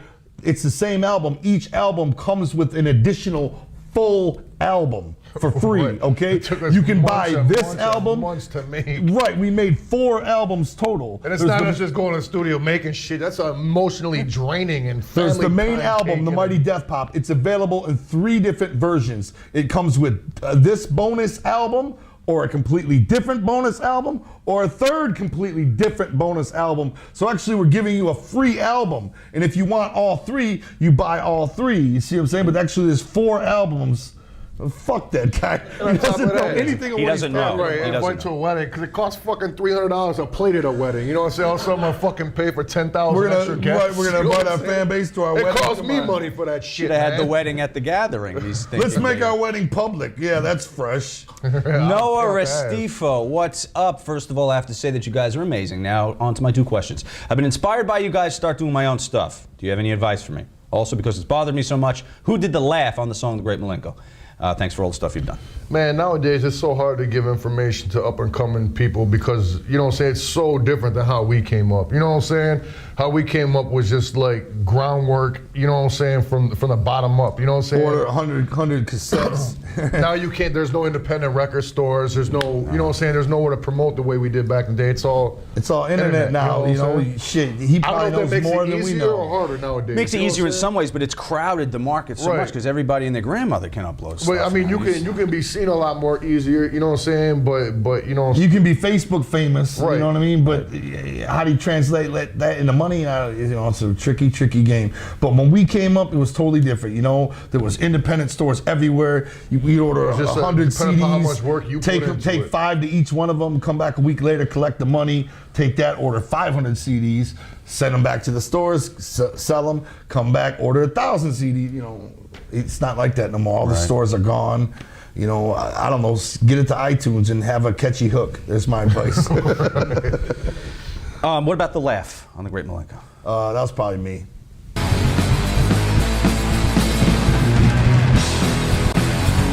In the ring is this chapter. Clinton from Topeka, Kansas. Hello, Mr. Oliver.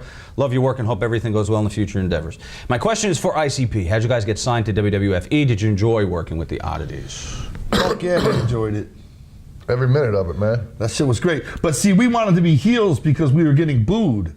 You know, so we kept saying, can we be heels? You know, he turned us heel. You know, they were like, next week, next week, next week. So we were coming out with the oddities. It was great doing this and everything, but we wanted to be heels. Yeah. So eventually they had us spray paint the oddities in the eye with the fake spray paint.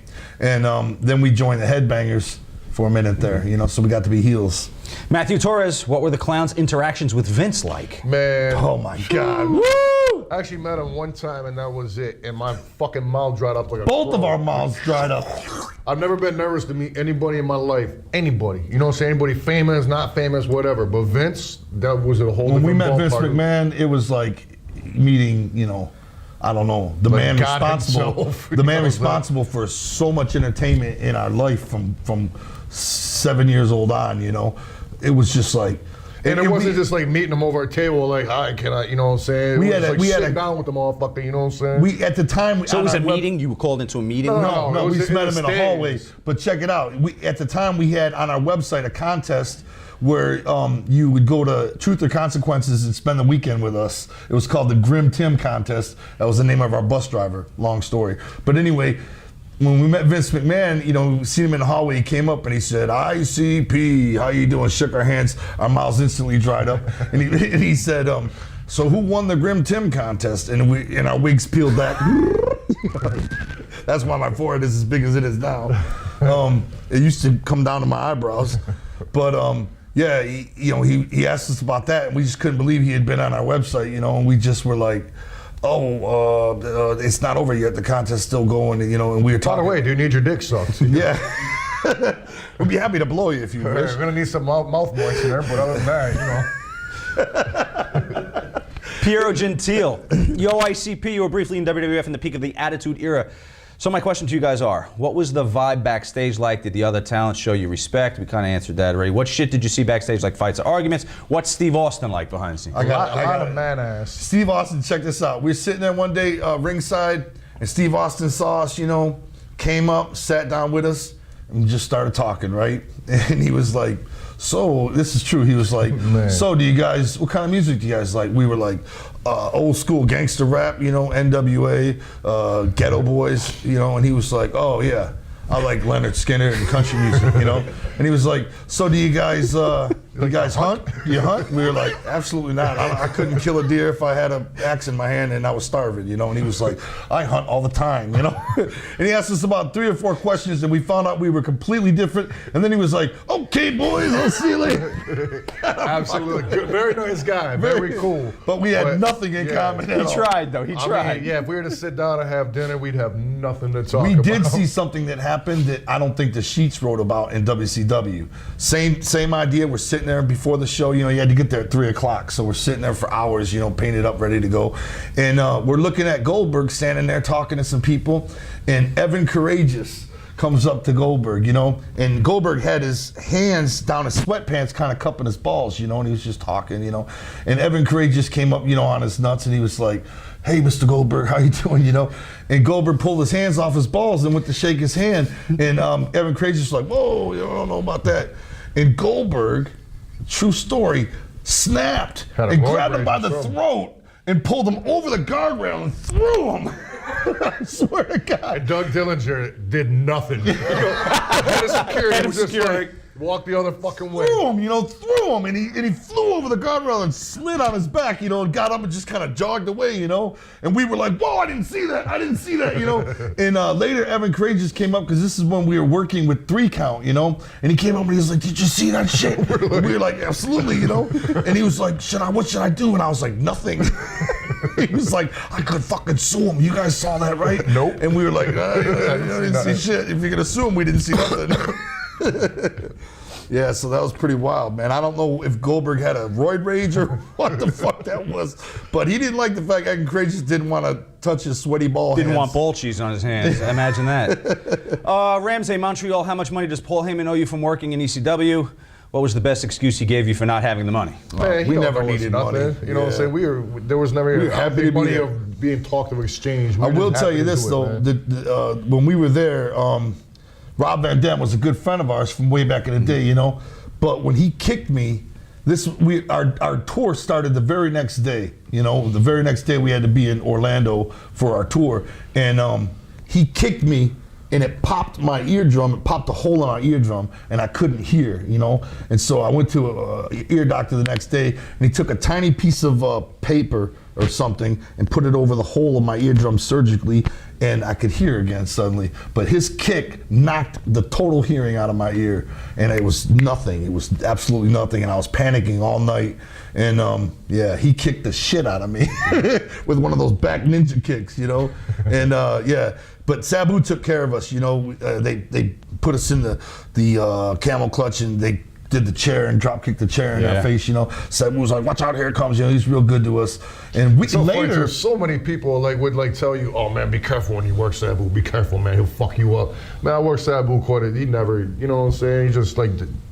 We became what it looks like, you know what I'm saying? we very became ginger worker. super close to Sabu, and Sabu came on several tours with us, just hanging, you know. And we would do independent shows. And one time we were in Texas, and Sabu, we went to an independent show, and they wanted Sabu on the show really bad, so they were going to pay him, and they said, "Come back, you know, and wrestle tomorrow." And And so he said, I'll bring my own opponent. And he wrestled Shaggy in a mask. And Shaggy wrestled as the doppelganger. Yeah, this was an Army-Navy store. I bought a bunch of like Army gear, right? So it was the doppelganger. So no matter what he did, like that was my thing. I just like, you know, just he copied everything Sabu did. Sabu would go like that. He jobbed would go out like to that. him very quick. You know what I'm saying? It was fun though. That's great.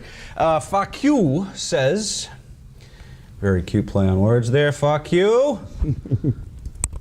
He probably. Oh. How's it going, Joe and Joey? Sean Oliver? Whoop whoop. Shoot interview with ICP. Finally.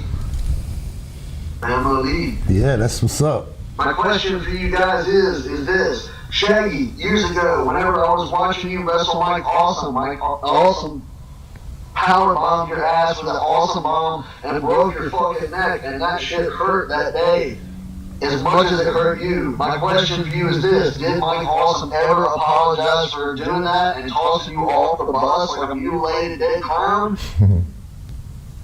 Or did he just leave it hanging? What's up, man? Well, misconception. My neck was already broken before that. You know what I'm saying? And he tried everything he could from saving me from falling off that bus. And it was You know what I'm obvious saying? on TV. Right, he trying grabbed my to catch leg it. and it swung me sideways. But I mean, as ruthless as it looked, I didn't get hurt at all. You know, I don't know, my body folded the right way and I didn't get hurt. And the second he came down, he was tripping ass. You know, he's just like, oh my God, are you all right? You're all right. You know what I'm saying? I'm The like, funny thing I'm was- cool. I'll just play dead, man. Let's get the count. The funny thing was, right before that, I was on the hood of the bus, and he slammed me through a table, and it was all ginger and nice, and I just went through the table, and I was laying there selling, right? And I never saw what happened to Shaggy. So when we came backstage, everybody ran up to us. Are you all right? Are you all right? I was like, I'm fine. I'm fine. Then they ran past me, and they were all surrounding Shaggy. Oh my God, are you okay? You know? And I was like, what happened? Yeah. Question from Facebook. Who's on here from Facebook? Let's see. Just from Facebook. During your time in WCW, anything happened between you and the band The Misfits since they were around the same time as you? No, they were on. See, we were on WCW, and we abruptly left. You know, I guess I don't know why we left. We left, and they replaced us with the Misfits. And the Misfits were then chilling with Vampiro every week. And that made us mad. We were like, fuck the Misfits. You know what I'm saying? We were watching it and we were like, oh, they replaced us with the Misfits. We had known one of the dudes from the Misfits for a while, you know what I'm saying? Jerry Only. He made a cameo in our first movie and we were like, oh, damn. But then we came back and the Misfits were gone and we went back to WCW again. The Fooge. Hello, Sean, ICP. It's The Fooge. Pronounced The Fooge. Thank you from Scott Keith's Blog of Doom, or I'm the #1 draw. Honestly, I've never been a fan of your music, save for one song. The Eminem diss you did with Twisted back in the day called Slim Anus. I thought it was one of the funniest diss records ever put out, so props to that, Sean. If you've never heard the song, please take. Okay, thank you very much. Question. In WCW, you were both partnered very briefly with Vampiro and Raven as the Deadpool. After Raven left for ECW, it was continued as the Dark Carnival. While it was called the Deadpool, was that an inside joke from a Raven, given that Perry Saturn has stated on his YouShoot, available at KFC.com, that there was a Deadpool in WCW, which Saturn and Raven were at the top due to their excessive partying? No, nothing to do with that. It was a sweet name. It was just sounding good. We couldn't use it because... It could be because Raven named it the Deadpool. Oh, that's right. Oh, all right. Who So knows? it was we funny. just thought it was Said it. sweet, and that, but we couldn't use it because of Marvel. You know Our what I'm first day saying? in Marvel WCW, we were sitting. They had a trailer for us, and we were sitting in the trailer, and there was a knock at the door, and Raven came in, and he was like, "Listen, just between us, don't trust Vampiro. He's a bastard. He's a low-life son of a bitch. And I just, forgot about stick with me and everything will be fine." And we were like, okay, for sure, thank you. And then he left. And then there was a knock at the door 15 minutes later, and it was Vampiro. And he came in and he was like, listen, don't trust Raven. He's a low-life son of a bitch. And just stick with me and everything will be fine. So we're just like, what? Okay, sweet. You know what I'm saying? But we got along much more with Vamp, He was still cool with Raven. You know what I'm saying? Yeah, All we're right. cool with Raven. Yeah, definitely. Ramsey from Montreal, Canada, in his timeline history of WCW 2000, Vince Russo spoke about your time in WCW. Oh no. He's gonna These guys, I mean, this is like the biggest mystery of the wrestling business. Okay, we would have these guys booked on the show. Again, from my point of view, I don't care that they can't work. They're freaking entertaining. Okay, just entertain the people at home. Okay. These guys, we put them in a match, we put them in an angle, whatever. Okay. They'd be there the whole entire day. You'd see them. You'd see them going over their match. They'd be there the whole entire day. And at 6 o'clock, these guys would magically disappear. We'd have to rewrite this. Oh, that was one time. That's talking about. Freaking time. Why they did that, I have no idea. To this day, I don't understand it. It got to the point of being funny, to be honest with you. You know, they're here, they're going to be going at 6 o'clock, so we better have a plan B. But every single time, that's what those guys do. That's funny. Oh, it's hysterical. They're fans of ours, so Jay, why don't you let us know what that's all about? Hysterical. He probably won't remember. I don't remember. That's the first time I ever heard that in my life. Every time. He said, every time they had to rework the whole fucking show. It's all your fault they had to do all that rewriting. Had nothing to do with Hogan. You said that happened once. When did that happen? When we actually bounced out. Well, the one time you left. We disappeared. Right, when we never came back. Right. That was in every week WWE they though. couldn't find you when I don't he's talking know about what he's WCW. talking about, man. Nah, We man. sat on our asses in those arenas, suck. fucking Sitting there all all day. fucking We were day. there all day, right till time to go, man. Right for our 20-second spot on camera. We all day we were there. I don't know what he's. Where the fuck would we go? Right. What is he talking about? I have no clue in my fucking mind of what he's talking about. I have no idea what he's talking about. Nick P, what's up, ICW? ICP, ICW, ICP. Longtime fan since I was 9. Whoa. Which was the same year Great Milenko was released. How did you run in TNA compare to your time in other companies? The TNA was awesome. Yeah, it was they were cool. really good to us. Really good to us. Right, it was, you know, they gave us a lot of control on what we did and stuff. You know what I'm saying? And didn't didn't restrict us and shit. They were really you know. fucking good to us. Who were you dealing with when you were there? That I don't even know. Jeff Jarrett, I think. We talked to him mostly, Okay, and so Dixie when Carter. Jeff was- We talked to her. I believe we had like lunch with Dixie Carter when we first got there, and she had gold records on her wall, and we said, hey, we have stuff in common. You know, you're from music, we're from music, and we got along really good. And who did we talk to? Jeremy Borash.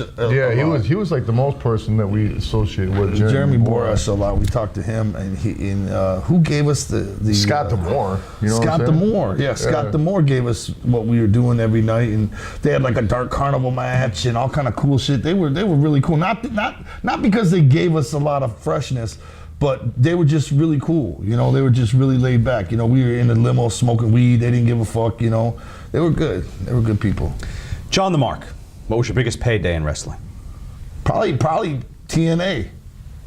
You know, I think they gave us like $2,000 each or something. Man, I don't even remember. Like we made so little money off wrestling or anything associated with it. It's just like. But they gave us something like $2,000 each. I think they were good. Not that, I mean, I'll spill our business. I don't give a fuck. Which is a lot of money. You know what I'm saying? I mean,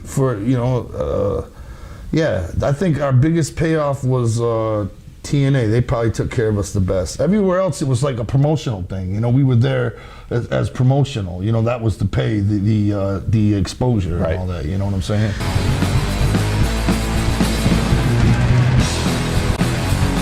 JCW and The Gathering is this chapter. Croker 13X. I recently watched a Jim Cornette shoot interview in which he said that Mick Foley and Victor Quinones confronted you all about using the IWA Japan footage on your first Stranglemania video without receiving royalties. He, Cornette, also went on to say that, to their credit, you all wrote Mick and Victor a check for Stranglemania right on the spot. That's so right. my question is that how it went down? If not, what happened? And also, is that how you got Mick Foley to appear in your movie? By That's making some kind of exactly right. agreement not to use IWA Japan, Go. We were in WWE, and Mick Foley came up, and he was like, "You owe What's me up money." with that? Right, we're like, here you go. We're like, "Here it is." We didn't want to. We couldn't deny it. Right. We sold so many fucking Stranglemania tapes, VCR tapes, and DVDs. It's fucking ridiculous. It should have won gold. You know what I'm It saying? would have been gold. Right. It would have It was easily been tracked. gold if we Right. tracked. No question. We still sell that shit. You know what I Right. mean? And they were like, that guy was like, the guy that he was with, I guess, Victor Quinones. Quinones, yeah. He was like, I own that shit. And we were like, Here okay. you go. Here you go. Good. All good. We Thank couldn't you. deny it. You know, we took it. We didn't have no right to. We paid Terry Funk too. You know, We paid Terry Funk, too, Terry man. Funk. We were like, hey man, he was like, We no, were don't at sweat the it. Double Cross Right. Ranch He was when like, we paid Terry don't Funk. even worry about it. We were like, no, here you go, man. You know what I'm saying? And then I was like, we want to pay you for Strangle Man, and he was like, absolutely not, you know. And I said, look, we're gonna pay you, and he was like, absolutely not. We were having his wife's chili at the Double Chili and Cross cornbread. Ranch. How dope is Right. it, man? Us and Sabu and Terry Funk, you know. And so I said, when we leave, look something like when we leave, look in that teapot, you know. And he was like, don't do it. And you know, an hour later we left, and we slipped him some money in the teapot. You know what I mean? That's great. We owed it to him. Let's see what Joseph has to say here.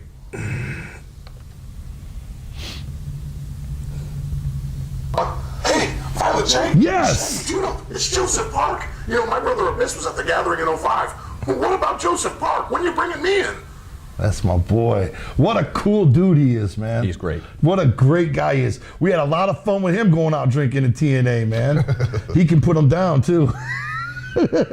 He's a giant, man. Yes. He's a giant, you know. What a great guy he is, man. And we had a lot of fun with Jeremy Borash, too. By the time we got to TNA, you know, there was no more you don't belong in wrestling shit. Everybody was just mad cool. We felt like one of the boys. It was great, you know. Just like in WCW, we didn't go through that shit either. Everybody treated us real good. Everybody was cool, man. It was fucking great memories, man. Steve Fedorovich, what's the craziest thing you saw backstage at an event? What's the craziest thing you saw a fan do? Craziest thing I saw a fan Craziest do. thing I've seen fans do was in JCW. You know what I'm saying? Just the type of shit they be throwing in the ring. You know, I was talking to Pondo one time. He was talking about he got hit with a quarter with fucking razor blades super glued around the edges of it. So when it hit him, it just like cut him. Chinese You know what I'm star, saying? yeah. And he had seen it on the floor. Like, what the fuck? You know what I'm Craziest thing saying? I know, the craziest thing, we were on tour with JCW and we were having death matches, and a fan ran in the ring and gave himself a back bump in the thumbtacks. That was the craziest thing I ever seen a fan do. He jumped, you know, we're not the type to fucking grab a fan and wreck him up at JCW. We don't give a fuck, you know, just do your thing and get out, you know. And he ran in the ring, and some crazy juggalo, and he just boom in the thumbtacks and ran out, and we were like, yeah, he got a pop for it too. Rob Call, have any of the wrestlers who work for you ever complained about the fans at the gathering shows constantly throwing the Faygo bottles? No, what they do complain about though is the ropes getting wet. You know what I'm saying? So they can't hit other spots. The on ropes are all wet. Get You know, fucking wet and we the feet finally slip. stopped that though. We finally stopped that. We went out to the ring and we said, look, here's how it is. We'll never tell you what to do. You know what I mean? But here's your choice. If you throw shit in the ring, the ropes get wet, the wrestlers cannot put on as good of a show. It's up to you. You know, if you want to keep throwing shit, that's fine. But, you know, the ropes are wet. They can't climb the ropes. Everything, you know, it's harder on them. And you know, if you don't throw shit, they're going to be able to put on a better show. And the fans started chanting, don't throw shit, don't throw shit, you know, so they stopped throwing shit ever since then. And that was a perfect way to handle it. The Horsecock Express. It would appear Jimmy Jacobs does not enjoy performing for the Juggalos, as evident by the remarks he made on Twitter. What are your thoughts on this? A work. Oh, he's just working. You know what I'm saying? He's one of us. He's our boy. Ramsey, Montreal, Canada. In Sabu's YouShoot, he spoke about performing for JCW. Here it is. Yeah, they're cool guys. The wrestlers is shits, but they're good guys. They have a great following. You know, they make money and all that shit. But the wrestlers themselves, that's good. The Juggalos should respect wrestling a little bit more than they do. That's wrong shit. Yeah. That's Pee-wee? The wrestlers Yeah. throw slams because they throw shit. By the time I get out, it's all wet. Ice, rocks, bad, whatever. They just throw it in the ring. Pretty much what you just said. Confirmed. Fans are wetting the ring. Hard for Sabu to climb. Man, let me tell you something about Sabu, man. Underneath everything, he's a cool ass dude, man. He's one of us. We had a lot of fun with Sabu on the road. You know, he would come out on stage and stab the 2 liters. He'd stab it at the bottom and it would spray out, and he'd set it up on top of the speaker stack, you know, and do that shit and grab more 2 liters and stab them, and he'd jump in the crowd and shit. And he had the hatchet man right here instead of the camel, you know. And his wife was made us all Sabu pants, and we used to 6-man tag on Independence everywhere, you know. He's just a cool ass dude, man. I know he gets on there and says things like, you know, we suck or whatever. Wrestling sucks, you know. But he's the shit, man. He's really cool. Joel Turner from Australia. Violent J. Did Ronnie Garvin truly arrive at the Gathering 2011 for JCW Legends and Icons iPay-per-view just before the Battle Royal and left the Gathering after being eliminated by Hacksaw? Ronnie Garvin showed up in absolutely no ring gear. He had fucking whatever he got off of the plane, that's what he wrestled in. I remember me and KG were calling that match. I didn't even know it was Ronnie Garvin. I was like, who's that guy in the ring? He just had jeans, in the ring? and he had jeans pulled up to his shoulders, man. They were like coming up to his back, you know? And it was all ass. I was like, Ronnie Garvin, I don't remember you having that much ass, but his jeans were up to his fucking back blades. And and he just went in there and whatever he wore on the plane, man, that's what he wrestled in. We were like, don't bother changing. It's all good, you know? But we had a Legends show that year, and, you know, I don't want to stroke my own dick, but stroking my own dick, I have never known of a Legends show that had more legends than our Legends show. I've never seen or heard of a Legends show. We had so many fucking legends that we had to have an 8-man battle royal. We had to have 10-man tag team. We had to have 2 6-man tag teams. We had so many legends. We had like something like 10 matches, and we had to, there was only like 2 singles matches on that card because we had to try to fit everybody on there. We had everybody on that shit, man. So many legends. We opened with a cage match between Tito and Greg Valentine. You know, the DVD is out somewhere. I know it's available somewhere. Where's it available? Somewhere. The Legends and Icons is not. It's not? It's digitally on It's, yeah, I know it's available at Hatchet Gear. Yeah. I watched it, you know. Psychopathic Live. The Horsecock Express has returned. Are there any wrestlers on your blacklist you would never use them again? Of all those you've worked with, who are you surprised that you actually haven't ran into yet? The only wrestler that I regret never meeting, because you know when we were kids, we used to hang out behind Cobo Arena, and the wrestlers would come out, and we met them all, man, every one of them. But the only guy that always drove his limo in was Andre the Giant. We never got to shake Andre's hand. Everybody from back in the day, I mean, you name it, you know, the Bulldogs, everybody, we met him coming out of that arena. But Andre always drove his shit in, and we never got to shake. I wanted to shake his big ass catcher's mitt hand, you know. We never got to meet him. But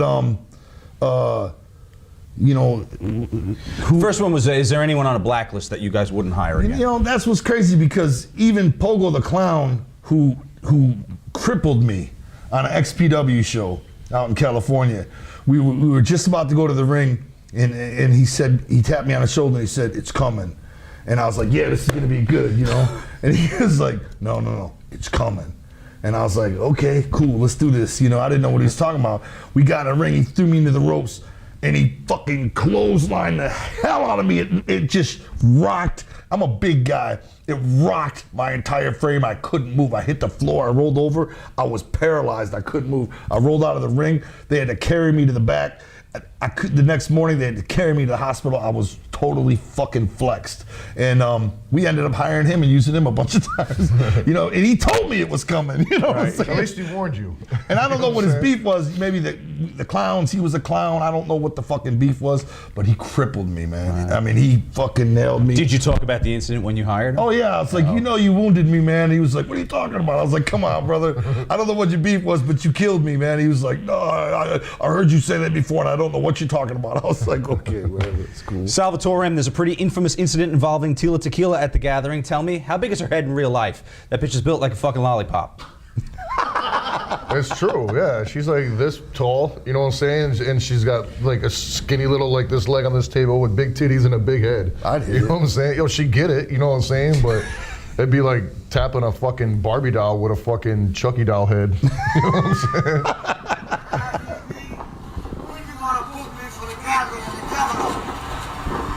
I am the Black Santa.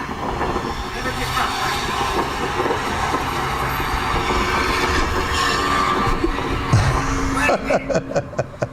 get Get.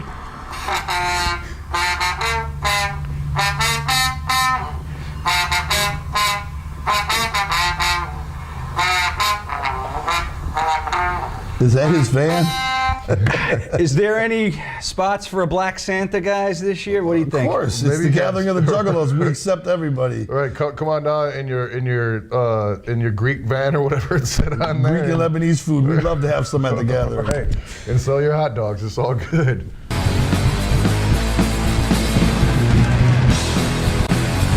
Juggalos is this chapter. Broken unibrow from Pontiac, Michigan. How do you feel about the FBI calling the Juggles gangsters?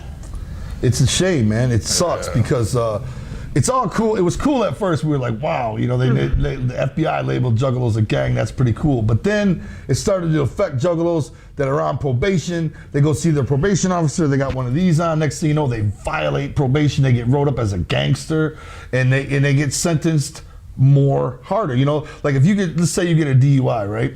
If you get sentenced as a DUI, that's one thing. If you get sentenced as a DUI and you're on the gang file, it's going to be something stiffer. Right. You know what I mean? So it really affects a lot of Juggalos. We started getting letters and all kinds of stuff for how it's, you know, kids are losing custody battles because they're being labeled as a gang member. But what are the qualifications to get on that list? There's to have a fucking hatchet tattoo, to be a Juggalo. No, for a gang to be put on an FBI list, doesn't it have to like kill people? This is a whole big fucking can of worms. This is fucking punishing our fans for listening to our shit, you know?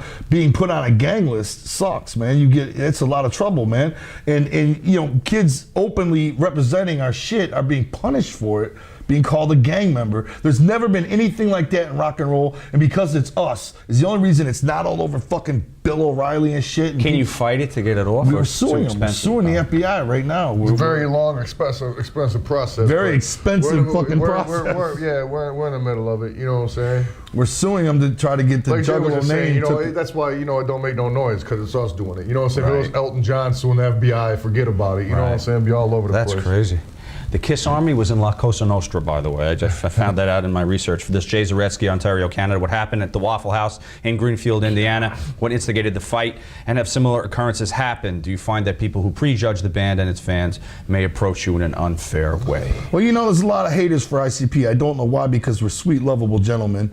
But sometimes those haters are drunk and they get a little bravery in their system and they bring that hatred to our face, and that's the worst thing you could do, because what ensues next is a beatdown. Right. And that time we happened to get caught for it. We just had to be in a tour bus, we couldn't get away quickly. Right. Lots of beatdowns happen on our tours, you know? Lots of beatdowns. But getting caught for it is a whole nother thing, you know what I'm saying? Usually it's a lawsuit that comes later, you know what I'm saying? Do you have a posse that kind of jumps in and shields you from the beat, from the physical, or are you guys right in there? We got our crew with us, you know, but we, you know, we're part of our crew, so basically we're in the mix, you know what I'm saying? The truth is, you know, we try not to fight no more because of lawsuits, man. There's so many lawsuits, you know. I had to pay a kid 25 grand because I stepped on his head in Flagstaff, Arizona, you know what I mean? And stomped his head into the fucking street, and it cost me 25 grand and a letter of apology. However, I vowed never to see the letter of apology. We had our secretary write it, and I signed it. I refused to see it. Spooky stories. What do you think about Native American Juggalos? Great. I don't understand. Awesome. I guess they're out there, right? Thank you. Right. Thank you for being down with the clown. You know, I wish we could play some reservations. You know, there's some Native American rappers that go to powwows and shit. You know, we have an artist on our label named Anybody Killer, and he does powwows and shit. He goes to out west and shit in Utah and in Arizona. We would love to be a part of that and get to play something like that. That would be awesome, you know? Death by RKO from the board at F4W Online. How do you feel about Bronies taking the Juggalos spot as the most hated fan base in the world? Are you familiar with a Brony? Yeah, I just learned about them maybe 6 months ago, and I just think they're blowing up. You know what I'm saying? Fine, let them have it. Who gives a shit? You know what I'm saying? Thank God for the Bronies. If they're taking our place as the most hated fucking fan base in the world, they can have it. Let me just get the hierarchy right. It went from one of the most dangerous gangs in the world as deemed by the FBI to guys that like My Little Pony. That's where society's headed.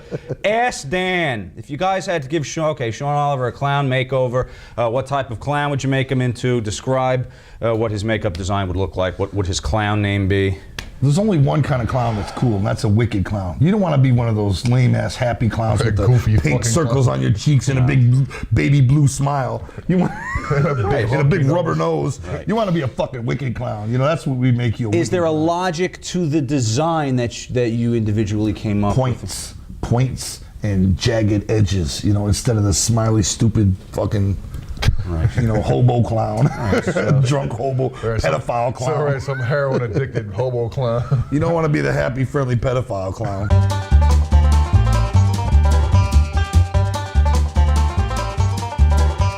All right, here we are at Abby's House of Ribs.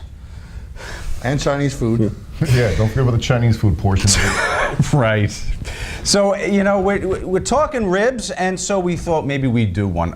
Somebody wrote in, Gothic Mania 27, as a matter of fact. Hey, Violent J and Shaggy, I always wanted to meet you all. Anyway, I have been a juggalo for 12 years, I guess. I would love for you all to talk to me. Here is my cell, and Black Cherry Faygo is my favorite. Yeah, how do I get the fucking phone? Where do you get we Black go. Cherry Faygo? That's pretty rare flavor right there. I got it. So you both need to do a concert in Akron, Ohio. That's where I live with my fiance. His name is Joshua. So I figured, you know, what the hell? We'd give him a call. We put his number right here, and let's see what kind of day Joshua's having. Akron, Ohio is like 30 minutes from Cleveland. We play Cleveland every tour. It's not that hard, man. It's like going to the Palace. You know what I'm saying? We'll leave him a message if he's not.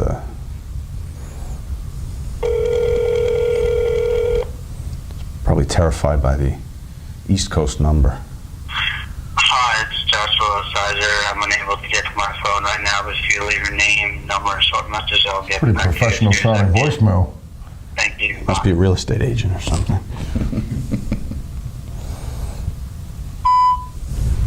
Joshua, Violent J here. And his friendly friend, Shaggy Tudo. Where you at, brother? Pick up.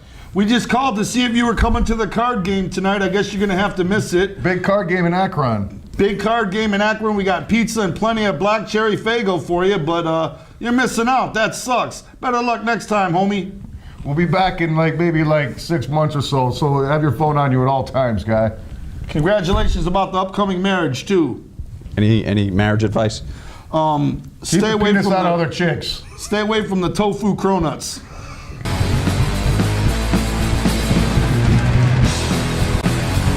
The Boys is this chapter. The Boys. This is from Derek Simonetti from PZW Wrestling. Hi, Derek Simonetti here from PZWrestling.com. I have a question for the Insane Clown Posse. I'm a big fan of you guys. You've kind of been everywhere. You've been in ECW. You've been in WCW. You were in the WWE. Shit, I think you were even in TNA for a little while. I mean, with all that being said, how big is Batista's dick? What? Someone's painted like a cat behind him. Why are you concerned with the size of Batista's dick? You know, I don't know how this started. Every episode of the show, somebody sends in a question, how big is Batista's dick? Is he supposed to have a big dick or something? I don't know the genesis of it. First of all, I thought, I don't know. I don't want to This is pure speculation, but he's a very, very large, muscular, non-steroid uses guy. Well, I was going to say, doesn't the gas do something? Not that doesn't he the would. gas shrink the dick? Right. This is what The old rumor. testicles, maybe, though. Oh, yeah, the nuts go back I up. think it's a when little you bit. quit using steroids when your dick shrinks up or something. So, I mean, to be that big of a man in the first place on steroids, he's probably got a huge penis. I'll tell you who's got a big dick. Jerry the King Lawler has a big, fat fucking dick. Really? Yeah, because it was in Tom Dubb's face, remember? That was his ass. And his dick. Wrestlers, I was waiting for him to say Scorpio. Or wrestlers love to Lord just Alfred let their Hayes. dicks hang out in the dressing room. It's all fun and games until you go into a wrestling dressing room and there's dicks hanging out to the left and right. There's just two guys marinating asshole naked. Having a conversation with their dicks hanging out. A steel folding chair. So, it's like you can't just put some underwear on and have the same conversation. Like, just pull your fucking drawers up, man. You're having a fucking deep, intimate conversation with your dicks fucking 2 feet from each other. Okay, Ramsey, Montreal, Canada, in Kevin Nash's YouShoot, he spoke about some of the worst wheelmen in the business, and he mentioned you guys because of your bad road trip bathroom habits. Let's check this out. What the fuck is going on? In the middle of the desert, a couple of where we worked for the clowns out in New Mexico, and the road, it's like we're in the desert. It's high desert. And the road, has a shoulder, but then it's like boom, and then it's like this brush. And then we haven't seen a car in 2 hours on this fucking road. Yeah, they're gonna go behind this brush and piss instead of just like because I'm fucking standing next to the back of an SUV and pissing right there. You know, because who knows, a helicopter could just come right over the top of that ridge with a fucking spotlight. And I looked at these guys and I said, I lived in the desert for 9 years. Did you realize that there's like packs of coyotes and shit out there that they'll fucking kill you? Like, could you maybe piss? I have no idea. Is he talking about us? He's talking about when we did hatchet attacks in Farmington, New Mexico. I was in no desert with Kevin in a car with him driving nowhere. I don't understand. You didn't ride with him? No. I arrived at the airport, went to the venue. I seen him. We flew in. I said what's up to him and went to a We dressing saw him at the room. venue. The venue had plenty of bathrooms. I don't know what he's talking about. What road and what car and what I was not. Hey, no what car his with him. contention was that rather were than riding just the get out car. and piss, you went down into the underbrush. Well, that and- kind of like ties in with the naked. We went down to the underbrush. Yeah. Yeah. Well, You know, wouldn't I like piss Kevin right on the Nash. side of the van. He's a good guy, but he's telling a lie. Wrestlers lie? Yeah. Kevin's lying because we've never pissed with him. I've never even been in a car with the guy. I've never been in a car with him in his life. Straight up, I don't think I've ever been on an airplane. Much less took your penis out anywhere near him. All right. Monster Atu asks what it was like traveling with Raven. Let's check out his video. Whoa. ICP. What's it like to travel with Raven? I heard he did some traveling with you. That had to be interesting. I hear he likes to eat a lot. I hear he likes to put it away. Good luck with that. But next time you see him, little Scotty, I said, Assalamu alaikum. ICP out. Yes. You know, The hair picks work. We've heard the horror stories about Raven, you know what I'm saying, and his eating and his cruel treatment of waitresses and things like that. But we've never witnessed it. You know, Raven came to Detroit and we actually wrote a song with him and recorded a song with him. He wanted to make a song, so he came to our studio and we did a song and we spent a couple days with him. We went to eat several times. I never saw it. We never really actually traveled with him. You know what I'm saying? We show up at the same place as him, but never actually like traveled with him. I've traveled with him. I've traveled with him. So how was it? It was nothing. I never And he's witnessed that. not tedious at all to be around with the talking. I've heard about it. I heard about it. I never witnessed it. Okay. Nothing. I can't say. And I would tell you. You know what I'm saying? No, clearly. I just never witnessed it. He never. I don't know if he refrained around me or something, but no, I never. I'd hate that though. I hate people that are dicks to waitresses and shit like that. I fucking can't stand it. And I heard the horror stories. Never saw him act like that. Mike Kinney. After everything Trent Acid did for ICP and JCW, why wasn't there a tribute show for him after his passing? That's a good question, man. That's a good fucking question. Trent Acid was a JCW hero, former world champion. He was cool as hell too, man. Cool as hell. That's a damn good question. I have no explanation. I always felt like his real home was Pro Wrestling Unplugged or CZW. CZW, yeah. You know, I felt like that was more of his home, and maybe we felt like we didn't have the right to, you know, because I felt like he was always. It always felt like he was visiting and never really home, because when he came to us, he was holy Trent Acid. We put him in as a religious guy, and he'd come out with the Bible and swing the Bible and shit, and he'd always talk about what a trip it was to do that, but he wasn't his own character like he was at home, you know. So maybe that's why we never had a tribute show. But that's a good idea. We probably should have. Big Bad Brad in the house like a motherfucker. This is the Big Bad Brad, and I want to know who was the craziest person that you ever met in the wrestling business. Crusher Good Jerry thing I never- Blackwell from good thing I never Beyond met the him. Grave. Apparently, If I'd have sending a met video. him, I'd have said, DJ said him right there. What's that? What did it say? Who's the craziest wrestler? Craziest, yeah. Okay. I'd have to say the one that scared me the most was probably the Sheik. You know, he was crazy. I don't know. And like Jay, I never really traveled with that many wrestlers besides like Vamp and shit like that, who were crazy cool with. You know what I'm saying? Right. I never did the town to town in cars with wrestlers or nothing like that. You know what I'm saying? Ramsey, since the early 90s, there have been a handful of wrestlers like PG-13, Men on a Mission, Public Enemy, Too Cool, Road Dogg, R-Truth, and John Cena who have portrayed a rap hip-hop gimmick. How do you feel about all of those wrestlers portraying those gimmicks when you guys have always been the only real rappers in professional wrestling? Can you please rate each of their rapping skills? Who was the best, who was the worst? Ron the Truth is a real rapper. He's got CDs out. You know, so you can't say nothing about that. I mean, you can't get mad at wrestlers doing rap gimmicks. You know what I'm saying? It's a wrestling gimmick. You know what I'm saying? It's like shit. We're rappers doing a wrestling gimmick. So what can we possibly say about them? Of course, it takes away like PG-13 or Men on a Mission or Too Cool, whoever. You know what I'm saying? Of course, they're not going to know. All right, how to rap, R-Truth out of it. Who's got the skills? And John Cena's a real rapper too. John Cena put out a CD. Well, so is Macho Man, if you really look at it. And Macho Man is the best rapper. And Hulk Hogan. And Hulk Hogan rap too, yes. But Macho Man, hands down, the greatest wrestling rapper ever. Right. Macho Man's skills were fucking phenomenal. Okay, we're here in the Twitter Center. You've been furiously tweeting while we've been shooting, and we're going to answer some of them now. Brawlin' Bo, ICP, if you could drink Faygo out of any chick's pussy, who would it be? Beyonce's. I would prefer a cup or a bottle. Not me. I'd rather Beyonce's Ned, and that would be great. I would gladly sip Faygo out of her Ned or butt. Derek Bergen, what are your thoughts of how the Ring of Honor crowd treated you at Glory by Honor? That was great. That was great. I mean, what a great way to be treated. Booed out of the building. I mean, that was great. You know what I'm saying? I mean, come on. What are they going to do? Cheer us? It's not about music. It's about wrestling at Ring of Honor. Right. You know what I'm saying? We weren't trained. We don't know what the fuck we're doing. They have every right to boo us. Ford from The Ford Show says Violent J got fat. Whoa. I'm glad you noticed. I like to eat, brother. He just got a television, I guess.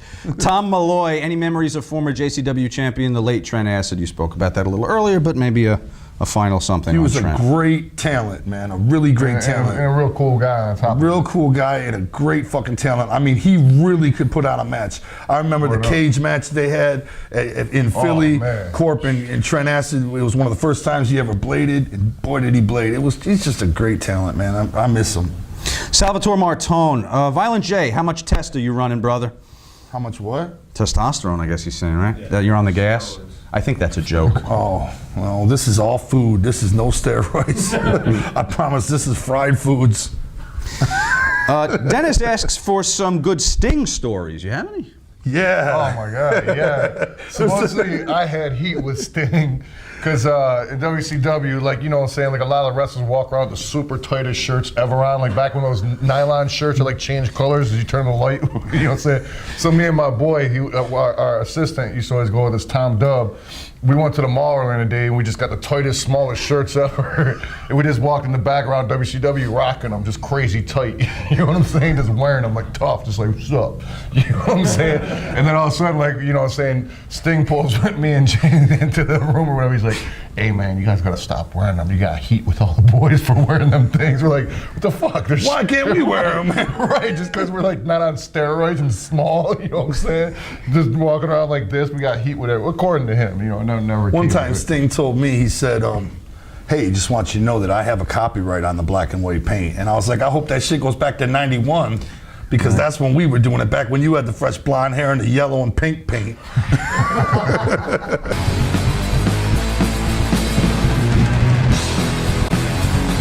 Potpourri.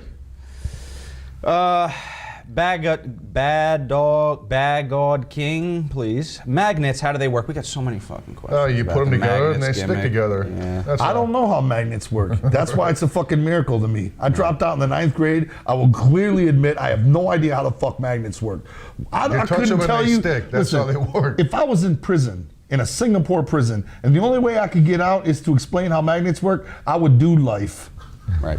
Okay? Because I don't have it in my brain to explain how magnets work. And I'm okay. I'm still doing okay. I'm still feeding my family, and I'm still a happy man without that knowledge. So I'm getting by. That day I skipped school, and I'm doing just fucking fine. So fuck that teacher, and fuck that lesson, and fuck that knowledge of how magnets work. I don't need it. The Formless One in Germany, the internet community has a meme because of your statement, fucking magnets, how do they work, in the song Miracles. How is it being part of the internet community because of a sentence like that, or sometimes even being criticized for being stupid? How do you handle critic like that? Or do you see it as a tribute when shows like Saturday Night Live are making fun of that? It's awesome, man. Look at, okay, when we penned that line, how the magnets work, look at how much freshness has come out of that. Look at how much greatness. From something that you had no intention of like blowing out of proportion like that. Come on, what is Saturday Night Live supposed to do? Like a serious skit about how dope you are or something? That's what Saturday Night Live does. They bust on shit. Saturday Night Live did like 4 or 5 skits, you know, busting on us. That's you're so doing something right when dope. Saturday Night Live does a parody of Saturday Night shit. Live, man. And we're not even on no major label. We're doing all this independently, and we got Saturday Night Live making skits busting on us. That shit is an honor, man. That shit is a fucking honor. That shit is great. Thank God for that lyric. Right. You know what I'm saying?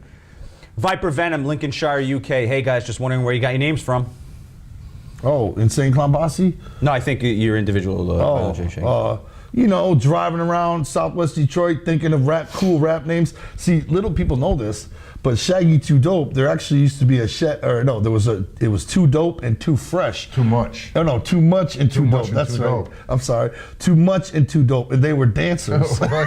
And I don't know how to dance. And I was the rapper, and they were dancing behind me. Too Much and Too Dope. That was back when it was cool to have backup dancers, and we didn't know how to dance. They didn't know how to dance, but and they Too could Much bounce. They could kick step. So Too Much had enough and left, and all that was left was Too Dope. True shit. And then when he grew his hair all crazy, he became Shaggy. And Shaggy kind of overtook Too Dope, but he's still Too Dope. Yeah. Can you dance yet? No. Wait, what about Violent J? You're all into my shit. Oh, how did Violent J? Easily. I just was driving around and I was like, what would be cool? Violent J. My name's Joe. So something J. I'm violent and crazy. There it is, Violent J. All that from a 9th grade dropout, see? Scrub, Violent J often wears clothing brands like FUBU and Coogie. Both are owned by billionaire Damon John, who's known for his appearances lately on Shark Tank. Is he an idol? And have you ever met him? No, I never met him. I had no idea that FUBU and Coogie were even related. Me neither. I thought Coogie was, I have no idea. But he owns both? That's pretty interesting. Okay. You know, the reason I wore FUBU back in the day and Coogie more recently is because they make my size. And they make good quality shit, man. Not the little thin t-shirts. You know, they make good, heavy, fucking feel-good shirts, man. And that's all there is to it. Salvatore M. You two hang out with a lot of African Americans. So what is the rule of thumb when it comes to using the N-word as a colloquialism around them? And by the N-word, I'm referring to the one with the ah at the end and not the one. Well, if anybody thinks we know what colloquialism means, they got another thing coming, all right? But as far as the N-word, no, it's strictly forbidden. You know what I'm saying? It's strictly forbidden. It's like the F-word nowadays, you know what I'm saying? Forbidden, you know what I'm saying? You can't say them. Brandon H., this is directed at Violent J. If the announcer introduced you to the ring, what would you say your weight is? Don't you wish you know? Right, just like parts unknown. I don't step on a scale because I don't like bad news. For parts unknown, weight unknown. But the actual weight part is actually unknown. You probably want to know what it looked like, what Violent J would look like shirtless too. Well, you're not getting that either. You can imagine all you wish. Mark, who hates marks because they're marks, question for Violent J. Anyone ever tell you look like Johnny Grunge? That's funny shit. That's fucking awesome. Oh my God, that's fucking awesome. Broken unibrow. Thank you for pointing that out, brother. What's your favorite flavor of Faygo? Mine is Red Pop. Oh shit, that was great. Present upon a mood, man. I mean, I like me some orange pop. Yeah, I like orange pop. If I've been in jail for a minute, I love red pop because it's very flavorful, and you don't get nothing flavorful in jail. I like orange. Arthur Mullard, UK. Will there be a trilogy of ICP movies? We had Big Money Hustlers, Big Money Rustlers. Will we get a third movie, ICP in space, or something even crazier than that? He knows that because we said that. Yes, there will be a third movie. ICP in space One day. is exactly what it is too. Yes. It's going to be a science fiction.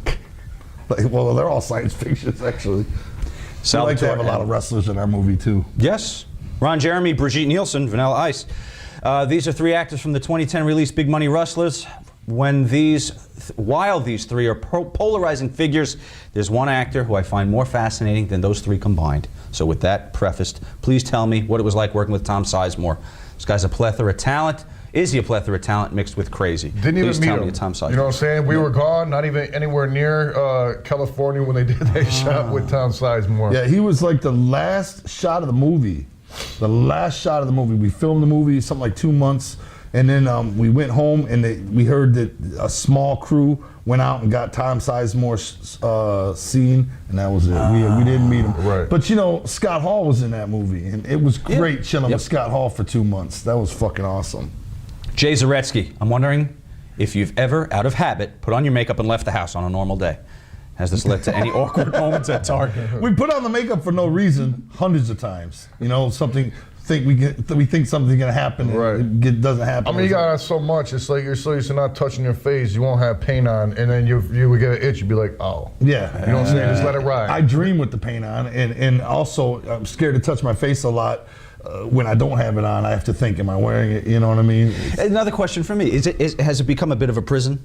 I mean, of course, you attribute everything to it, but is it a bit of a prison? No, I don't give a shit. I'll go to the bank right now and cash a check if I need to. You know what I'm saying? Okay, you don't want to be seen without it. As much as possible. It sucks when you gotta eat. You're right. Today, everybody's got phones or cameras in their fucking watch. It doesn't matter. But you know, the only thing that sucks is you wish you could just roll out of bed and go do a photo shoot or something. Right. You know, we always got to stop and put the makeup on. When you got to wake up at 6 in the morning and do something, you're half asleep putting paint on it. Sucks. That sucks. You know what I'm saying? And you know, like when we're doing our TV show or something, it's wake up at the fucking crack of dawn before the birds even get up and fucking paint your face. You're standing there, paint your face. You know, it probably a lot like a pretty woman. You know, they have to paint their face every day too. So I guess we're pretty chicks. So we're pretty chicks. Derek Simonetti of PZ Wrestling. Is Jesus Christ at work? Are we supposed to know the answer to that? Well, my time writing the Bible, you know what I'm saying, when I was penning the Bible, you know, I took what he made. Some of it was kayfabe, some of it was work, so I just like mixed the two together in what you got. Are you religious guys? Sure. I wrote the Bible. You know what I'm saying? How could I not be? We're slightly religious. We believe in God, you know. A specific God, or that there is something? There's something. There's a higher power. You know, because a lot of what we do comes from a higher power. You know, there's no way. I don't remember writing a lot of songs. You know what I'm saying? It comes through me, and that's the God's honest truth. You know. So you'd say you're spiritual. Yes. More than religious, maybe. Yes. I also believe in ghosts and things like that. John the Mark, music or wrestling? If it could have only been one, and you had the exact success, which would you pick? Music. The way body wouldn't be wrecked. You know what I'm saying? It's sort of like this. Music is our profession. Wrestling is our love. You know, without the paint, I love wrestling. Yeah, I mean, we've done both to whatever success we wanted to do them to anyhow. You know what I'm saying?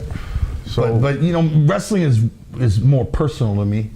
You know, because it was there when I was so young, and it means so much to me to watch it all the time, and you know, all the wonders I ever had as a kid. You know, wondering what Tito Santana was like, wondering what, you know, all those wonders. I spent the rest of my life answering, you know, through shoot interviews and getting to know the guys and booking the legends and asking them the questions I always wanted to know. It's like everything I ever wondered as a kid, I spent my adult life answering. You know, it's very weird, but that's the way it is, and that's something very personal.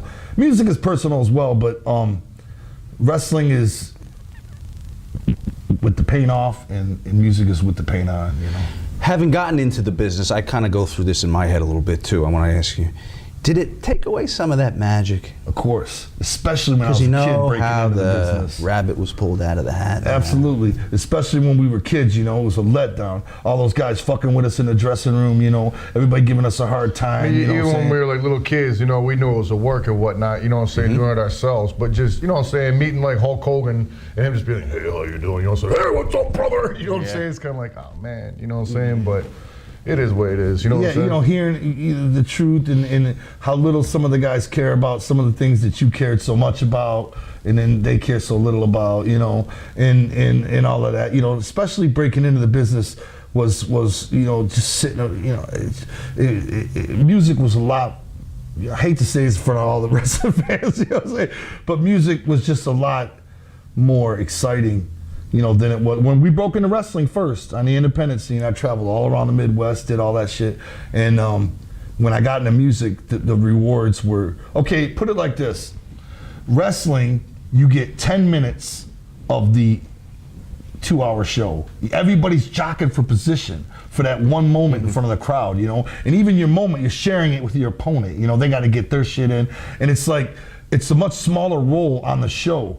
But a concert is all you. You know what I'm saying? You're the headliners, it's all you. The rewards of music for us were way bigger, and the money was way bigger, and the fan adulation, if that's a real word, was way bigger. The control, you know, writing all the songs, you're writing the scripts, you're doing everything yourself, you know what I mean? In wrestling, you were told what to do, you were a pawn on the board, you know?